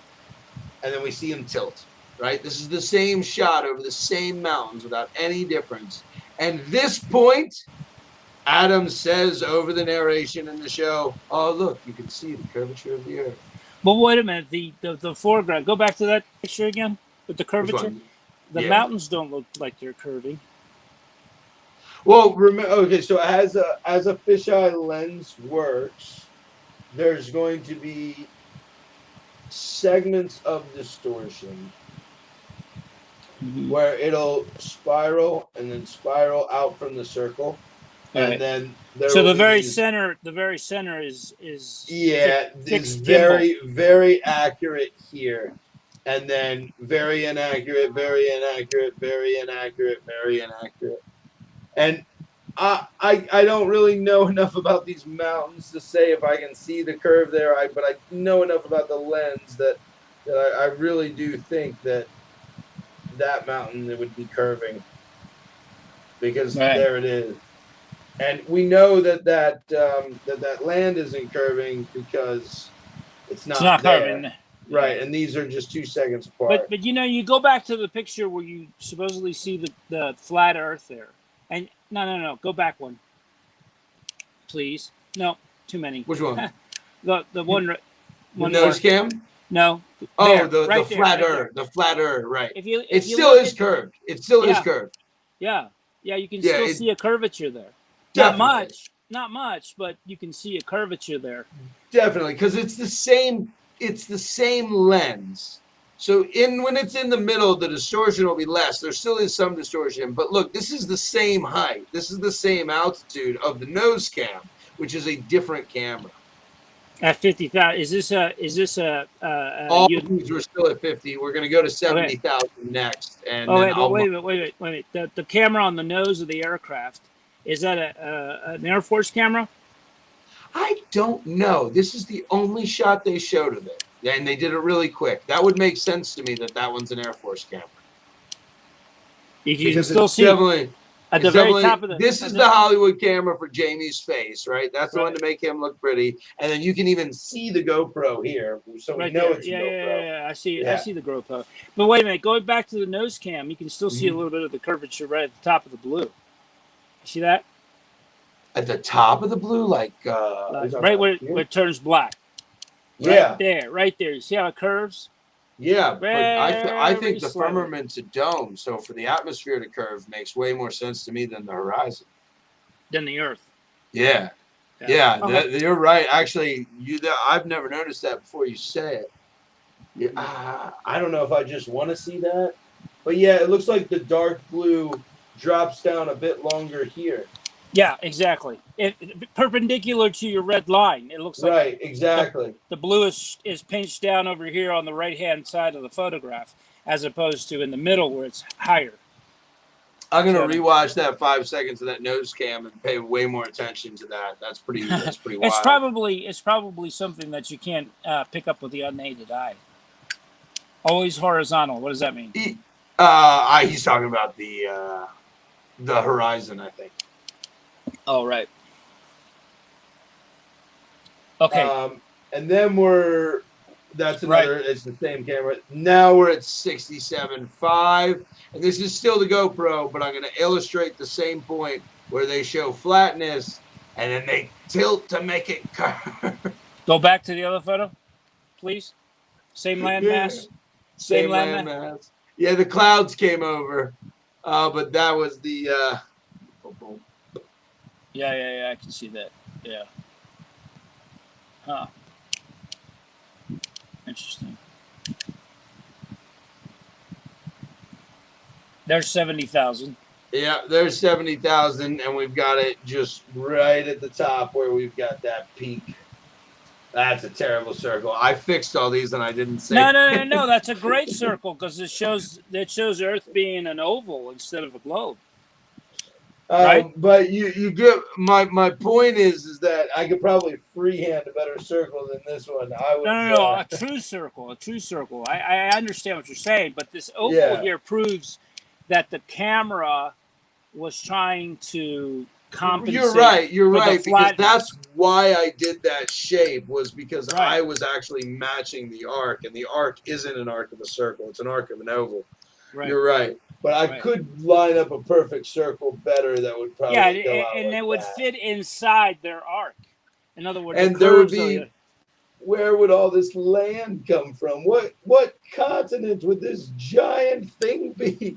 Remember what our Google Earth looks like when we're just looking at. Like, that's California that they're flying over. That's Africa. Oh, I'm fine. I said Mythbusters was over California. I'm coming. Oh, okay. Here I am. So they're saying that they're illustrating curve that kind of looks like that, while they're showing. Right. I understand your point. Yeah. I think the point's been made. Yeah. And then there he is. Flatness. Well, that one did have a curve.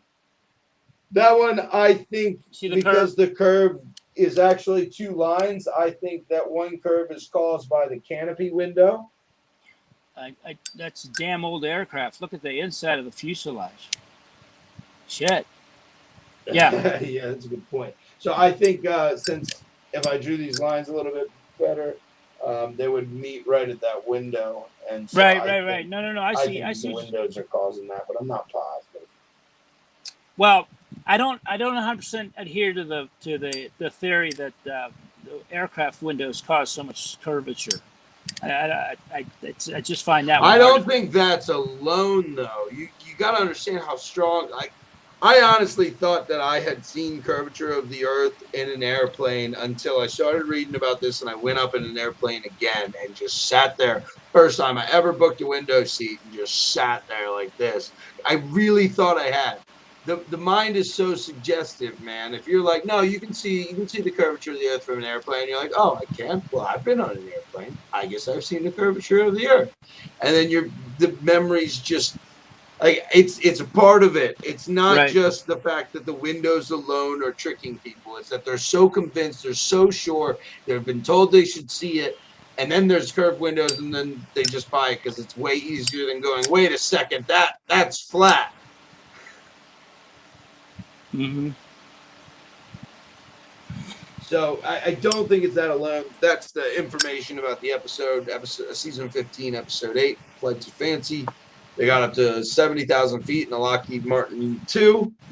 And the myth was about how hard the U-2 was to land. Myth was U-2 plane landing difficulty. Okay. Yeah, the myth was the U-2 plane was the hardest plane to land in the world because you have to have this guy who drives behind it, and that guy has to also be a U-2 pilot because the U-2 has no visibility at all. And then as you touch down, he like walks you through where everything on the plane is, and then that's how you have to land the vehicle. Wow. Yeah, it's kind of insane. So shout out to YouTuber here named Dwayne Kellum. He's an amateur balloonist, so he just sends his own balloons up, and he's 5 or 6 times he's gotten up to 120,000 feet, and then over 10 times he's gotten over 50,000 feet. And he doesn't use fisheye lenses. Now, all lenses obviously have some curve to them, and there's motion blur in this, but it's such a different picture than what we come to when we can see the curvature of the Earth. Well, I'm not saying that this is without. Go ahead. The background picture, these 2 foreground. Can you get rid of those and just show me the picture with the? I wish I could, but he records them. It'd be better if I just played a little bit of his video. I don't think he would care if I pulled that up and would comment on it. Let me just grab one of his videos and we can watch it. Is he a flat earther? He is. Okay. He says that on his channel. Says that on his what? On his channel, like in his description. He says he does flat earth experiments anyway. So he doesn't say he believes the earth is flat. He says he does flat earth experiments. Okay. All right. I have found him here. And this 18 is one that I've watched all the way through, so I really know it's cool. But this one looks like he doesn't have the small videos in the front, so maybe you'd like that one better. I just want to be able to see that the biggest flat Earth horizon. You know what I mean? Mm-hmm. Yeah, that's cool.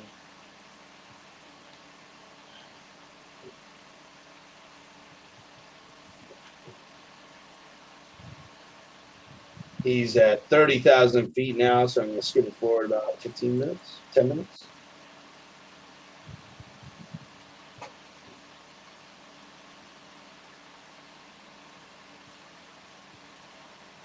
How fast is your computer? This one's got an i7, actually, 8 gigs of RAM, but I left some video editing that I'm doing open, and that was probably a bit of a mistake. Just slowing it down. Yeah, it's just probably eating all my RAM. And how big is your broadband for your internet? I think we get about 50 megs per second here in Vietnam. If we're going anywhere in Asia, it's fast as can be. When we try to get to the U.S., then we have problems. Right. Well, my connection is way slower. I pay for 75. I'm only getting like 60 here. That's not bad for you're in the middle of a mountain in New Mexico. Like, that's not bad. Worse. Look. Yeah. That's my side yard. Oh, I'm jealous as can be, man. That's just outside the door. I mean, window. The door faces the neighbors, so that's a bad. You'd see that neighbor's house, but this way there's nobody here for about a quarter of a mile this way. Mm-hmm. And that's just an empty trailer there. I think I'm better. 120,000 feet resemble a lot of the ISS footage. Could it possibly be a balloon? Well, according to Flat Earth, yeah, of course it could be a balloon. Yeah, it does. It does make sense to me. I've got to restart StreamYard on my laptop for me once. So. Yeah. But I'm using 2 computers at the same time, so the you're chewing up a lot of broadband. Well, it also helps that when one fails, I can still talk and be part of the stream. Yeah, Right. Dwayne definitely has some of the coolest videos. Yeah. So, do you have a video of his at 120,000? Yes, number 18 I know went that high, and once my laptop comes back too, I'm actually going to start doing it on my main computer and pull them up. Even if you could just show a flat or a still of the flat horizon. The stills, because there's so much motion, there's always some distortion or catch in it for your brain to really build it. It's kind of cooler for you to see them in Video. movement. Okay. Yeah, and you'll see what I mean as you watch it. Let's see. Here's number 18. I really like this one. You're real sketchy now. Your video's coming over. Oh, that's better. Oh, I see. Now you're slow. Oh, your voice is not matching your. Yeah. You've dropped down to 30 megs. Oh. I see. Oh no, not good. Technical difficulties. No, you're good now. Now you're up to speed. Yeah, it's when I lower Chromium that I get problems. So all right. Chromium? What's Chromium? Chromium is the original of Chrome that Google took. Oh, okay.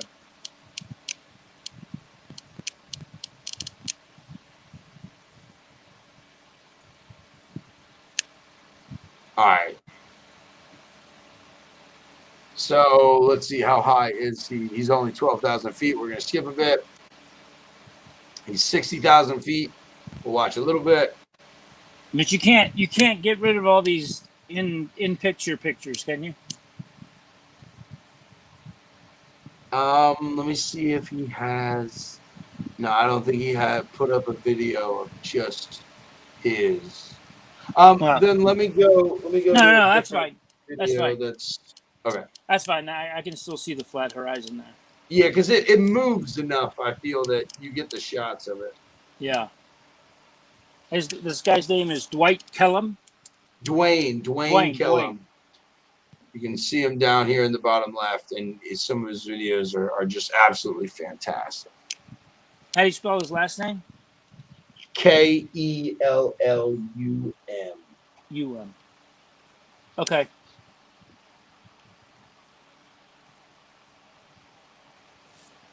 I'm gonna have to scope him out.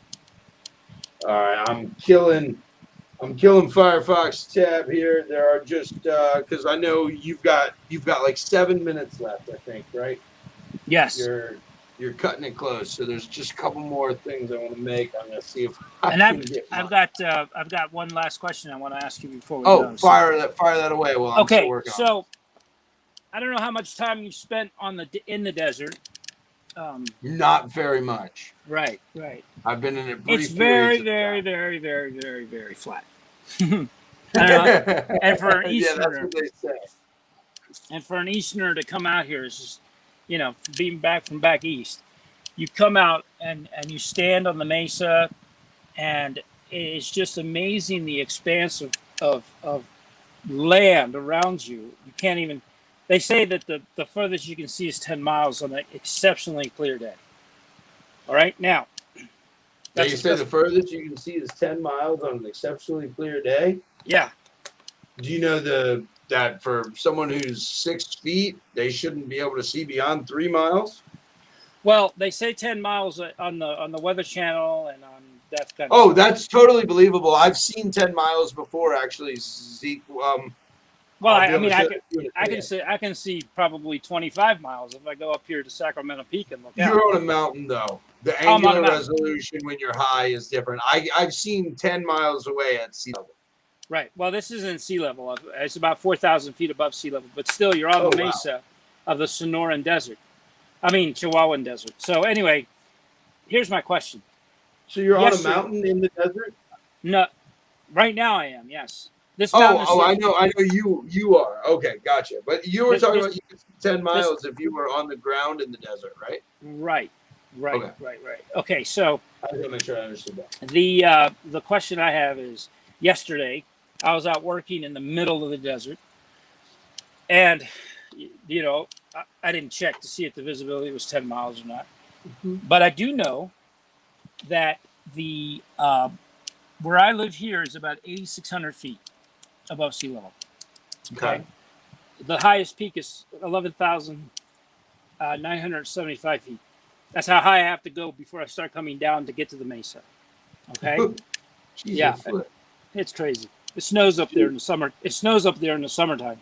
Anyway, so I'm standing in the middle of the desert, and I look out on the horizon, okay, and I see a mountain that I know for a fact, personally, is over probably close to 4,000 feet.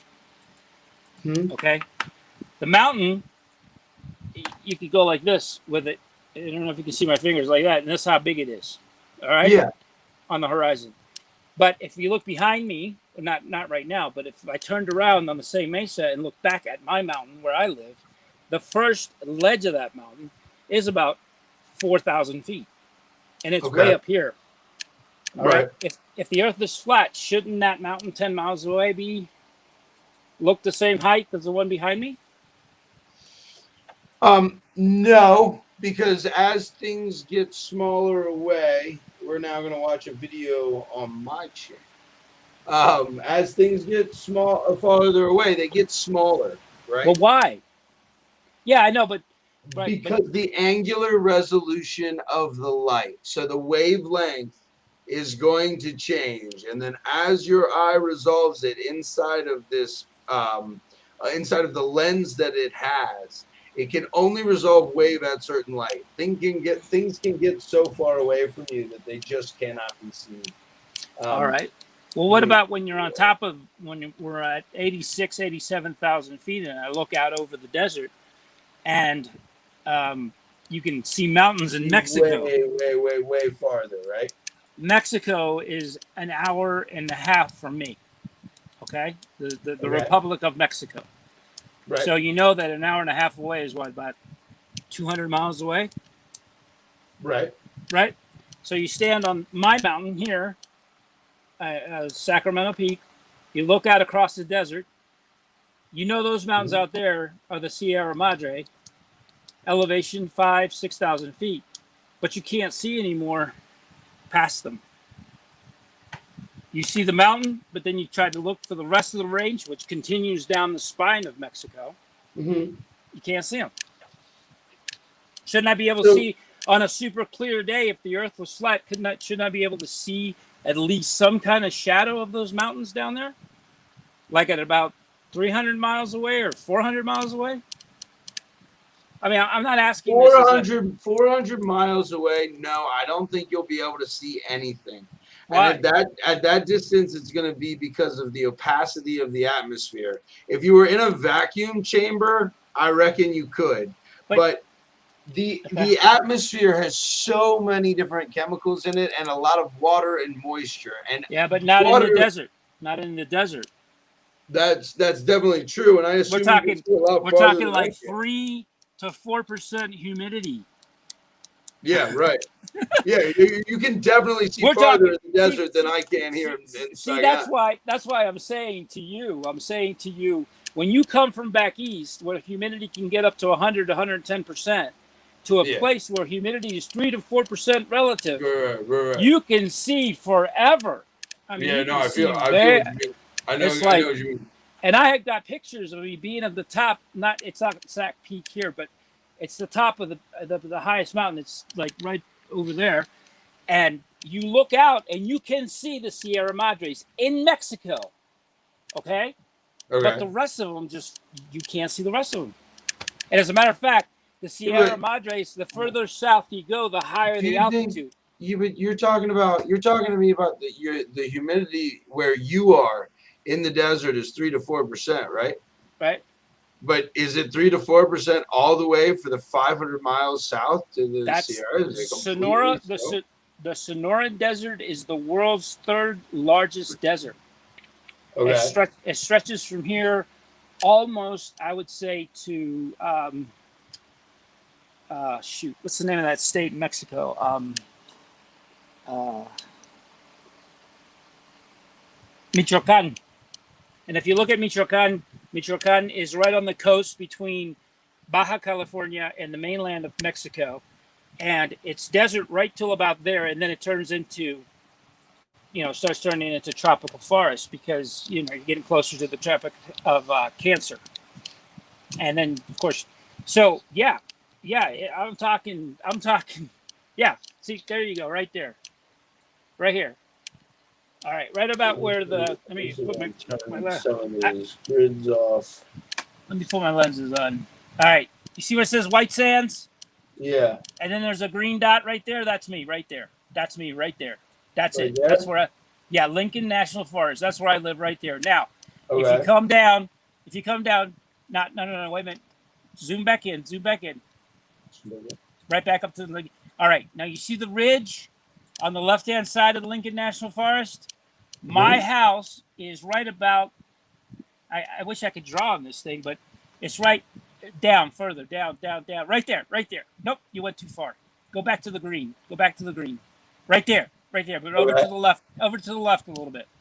Okay. Right there. That's about where my camper is. Now, zoom out, and look at the Sonoran Desert. And look how far down it goes. Keep going. Okay, you got to mark it.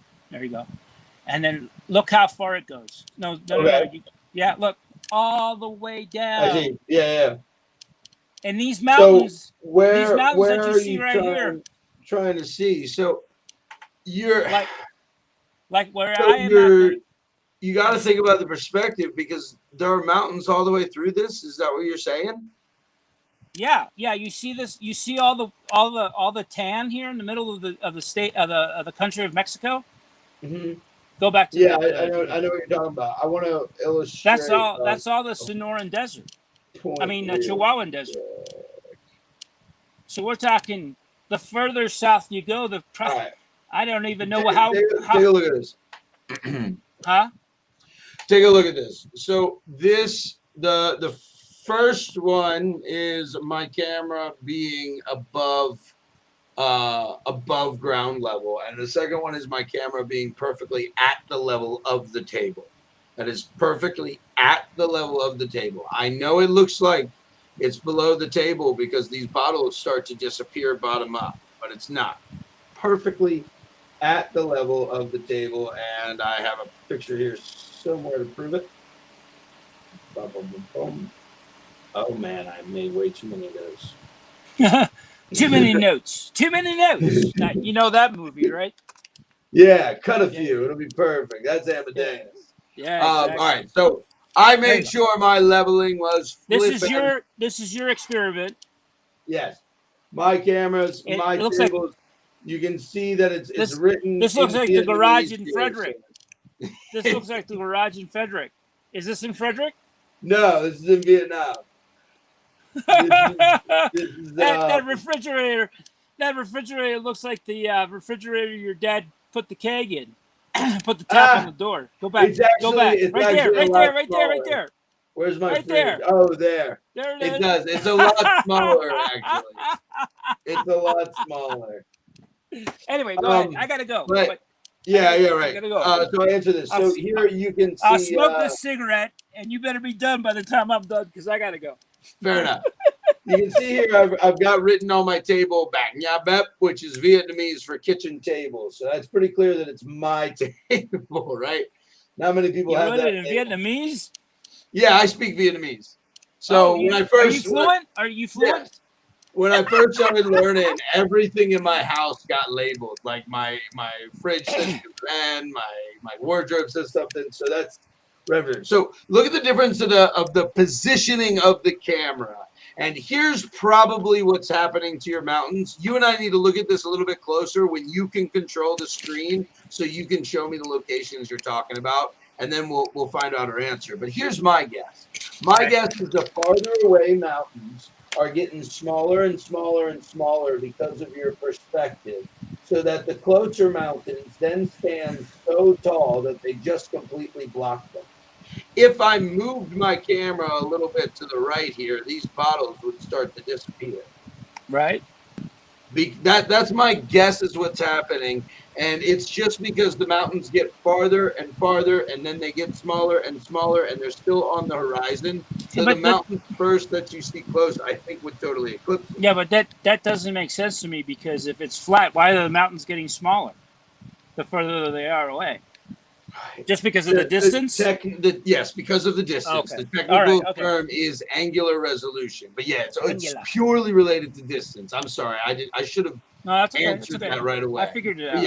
Yeah. It's completely about the distance. That is why that on my perfectly flat table, these water bottles get smaller and smaller and smaller. I see what you're saying. Mm-hmm. And so I'm not 100% convinced. I'll be honest with you, but look at this. Look at this right here. Okay, so this water bottle, this bottle cap. Where? There are two bottle caps in this image. Okay, there's one right here, and there's one right here. They're at the exact same height. But one bottle cap is all the way at the end of the table, and one bottle cap is at the very front of the table. I can't see the bottle cap at the back because of the angular resolution of the light. My camera will not receive it. There's one problem. There's one problem with your. I'm higher than level with the mountain. I understand, and like I said, that's why we need to look at everything to get the full perspective, but that just means you need to be much farther away. If I totally get your point, and I didn't test for this one already, but because here's the one on the left, I'm higher. Right. If I kept going forever with the bottles, they would eventually then start to go down again. Okay, but the thing is, what's that to scale? Say, how many miles is that? Did you do that? Did you figure out? I don't know your. No, your table. Your table. All right, take your table. Figure out how long that table was from the first bottle to the last bottle, and then that's how. And then whatever mathematical equation you need to come up with, that's how many miles that simulates. I'm not trying to prove a specific. I'm trying to prove a phenomena of angular resolution. Yeah. I understand. I don't need to. But I think I don't need to scale that back. The math for that's definitely been done, but it also changes with humidity and temperature. Right, but the thing is that if you were able to figure out to scale how far this front bottle is to the back bottle in miles, then you could come up with a mathematical equation that would tell you if the Earth is flat, as you believe, how far you could actually see on a perfectly clear, no humidity, no temperature. No, because there is no perfectly clear, no. No. It'd be a hypothesis. It'd be a hypothesis that you probably. But it's a hypothesis that I could never run an experiment. I understand. What is the point of making these experiments that are impossible to do? Hang on, because it would give you an idea. It would give you an idea of how far you're supposed to see when conditions are absolutely perfect. But sometimes you can't even see a mile. Hang on, Joshua. What I'm trying to say is you got to have a little benchmark, and it doesn't have to be. No, that's not a benchmark, sir. Wait. Because a lot of the flat Earth theory is subjective and conjecture. Nothing I've shown you is subjective or conjecture. Well, you have said a couple of times that you're guessing that this is what happens. When you ask me about things that have nothing to do with geodesy, and you ask me about philosophical studies of cosmology and theology, I do use conjecture, yes, but nothing in my studies have. All right, but you're instead asking me to not go after science, and instead you after me to go design an experiment with an impossible prediction. That is a theoretical, a philosophical study, and it's not what I'm doing. Joshua, hang on a second. You have to understand that you're trying to explain this stuff to lay people, right? They're not as educated as you are. Case in point, myself. So you have to make it so that they kind of sort of understand in everyday terms what you're saying, right? And you're very articulate, and you do a great job. Don't get me wrong. But if I could figure out, if you could come up with or whatever flat Earth person could come up with a number to say, okay, if all things were the same, nothing would affect it. We could possibly see this far. You could stand in Jakarta and see the coast of, and you could see the coast of, I don't know, Australia. The formula of angular resolution has been figured out. Like most artists can tell you that. Right, but it would be good to be able to have a mile. You know what I mean? No, I don't understand. Like you're asking me to solve formulas that have already been solved. No. I'm asking you to give me. Okay. All right. If they've been solved already, what is the formula for the miles? It's incredibly complicated. If a flat earther believes, hang on. If a flat earther believes that that you can see because the Earth is flat, how far is it in miles? How far can a flat earther see? How big is the object that I'm seeing? How many lumens? Sea level to sea level.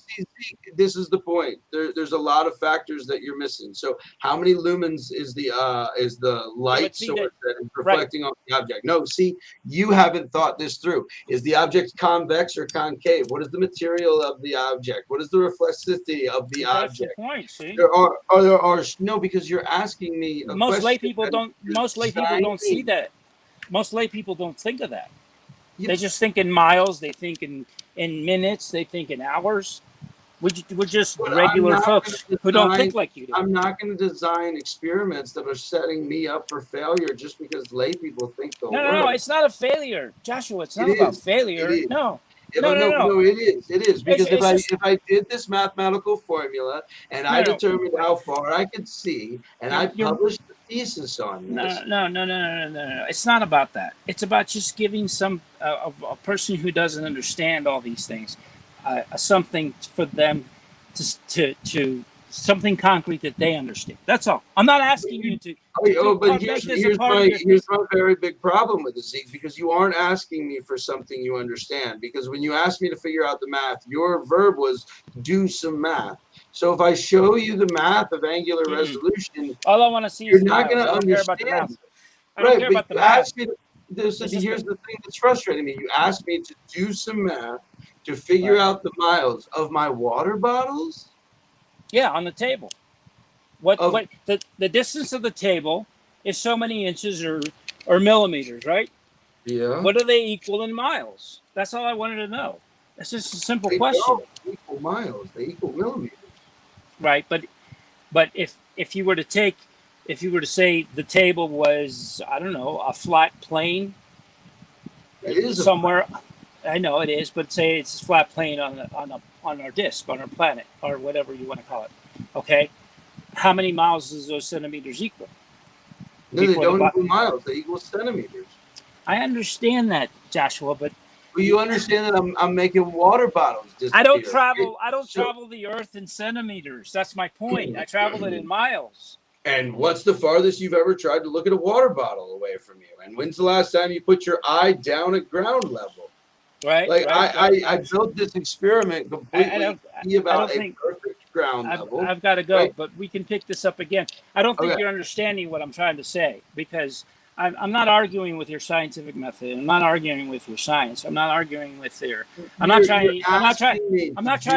You're asking me to do something where that doesn't follow my methodology, right? And you can't justify why you'd ask me to do something. I just did. I just justified. You said to help a person understand. You don't travel. Right? The world. No. Wait. Go further. In that, I don't travel in millimeters. I don't even use the metric system. But light does, Zeke. Well, hang on a second. I'm not light. I'm just Joe Blow up the street. Experiment is about light. You're not quite understanding what I'm trying to say. I'm not arguing with you the fact that whether you're right or wrong. You understand what you're asking me to do either. In my mind, it's perfectly clear. You're asking me to do some math. What math is you can't articulate, and come up with how many millimeters are to miles, which doesn't make any sense to me because millimeters aren't miles, they're millimeters. Or kilometers then. Fine, use kilometers. But they're not kilometers. Look, here's the really easy thing. If you know your table is so many millimeters, how many millimeters in a kilometer? 100,000? There you go. So, Million? according 100,000 millimeters in a kilometer. No, it's a million. It's a million. A million. Okay. Yeah. So if your table's a million millimeters, that would be 1,000 kilometers, right? Where are you? Why do you think that my table is a model of a bigger thing? My table isn't a model of a bigger thing. My table is the table. Okay, Joshua, honey, look, I really do have to go, but look, yeah, it's not about science at this point. It definitely is. No, it's not, because what it is, it's just to being able to say, okay, my table is 260 millimeters, which equals the equivalent of so many miles. This is a quarter of a mile. This is a third of a mile. Kilometers. How do I get that equivalence? Where do I get that scale? I don't know. Wouldn't there be a math, just a regular, everyday computation you can come up with, or not you, but just science? Kilometers? Yeah. No, because there is millimeters in kilometers, right? Yeah, it's a millionth of it.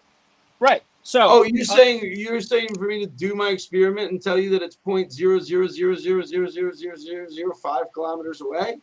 Yeah, that's exactly what I'm saying. Not a scale representation, but just like convert. Just a table. Just a table. Just a table, brother. How far is your table in kilometers when you take all the millimeters from one end of your table to the other? And that gives me that gives me an idea of the scale. That's all I'm asking for. Okay. Yeah, that's not what I understood at all. I thought you were asking me what time is it? It's almost 2:00 in the morning, right? Yeah, I thought you were asking me to use my bottles to predict the distance that you should be able to see on the Earth, and I was like, "But that's my bottles. Like, they're only going to predict my bottles." No. All I want to know is so that I can get a perspective of how far you're looking at on your table. That's all. I got you. My table's about 2 feet. About 2.5 feet. Hallelujah! I know. Maybe it's because I'm tired. And the cigarette is out, so I gotta go. All right, Zeke, thank you so much. God bless for you, the brother. conversation. You know I love you. I love you dearly. So I love you too. I'm sorry I was getting a little tired at the end. I was tired at the beginning. Was great. Cheers, guys. That's he's enjoying too. He's across the he's down under and across the pond. So I know, right? Think about it. All right, brother. He's where I want to go. I want to watch those southern stars and see what that's like. Yeah. Anyway, all right. Cheers, Zeke. Have a good time at worship practice. God bless you, man. Take care. You too. Bye. All right, buddy. Bye.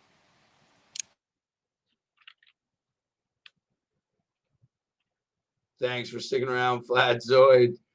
It's 1:30 in the morning for me. I am off to bed. It was cool having you stick around.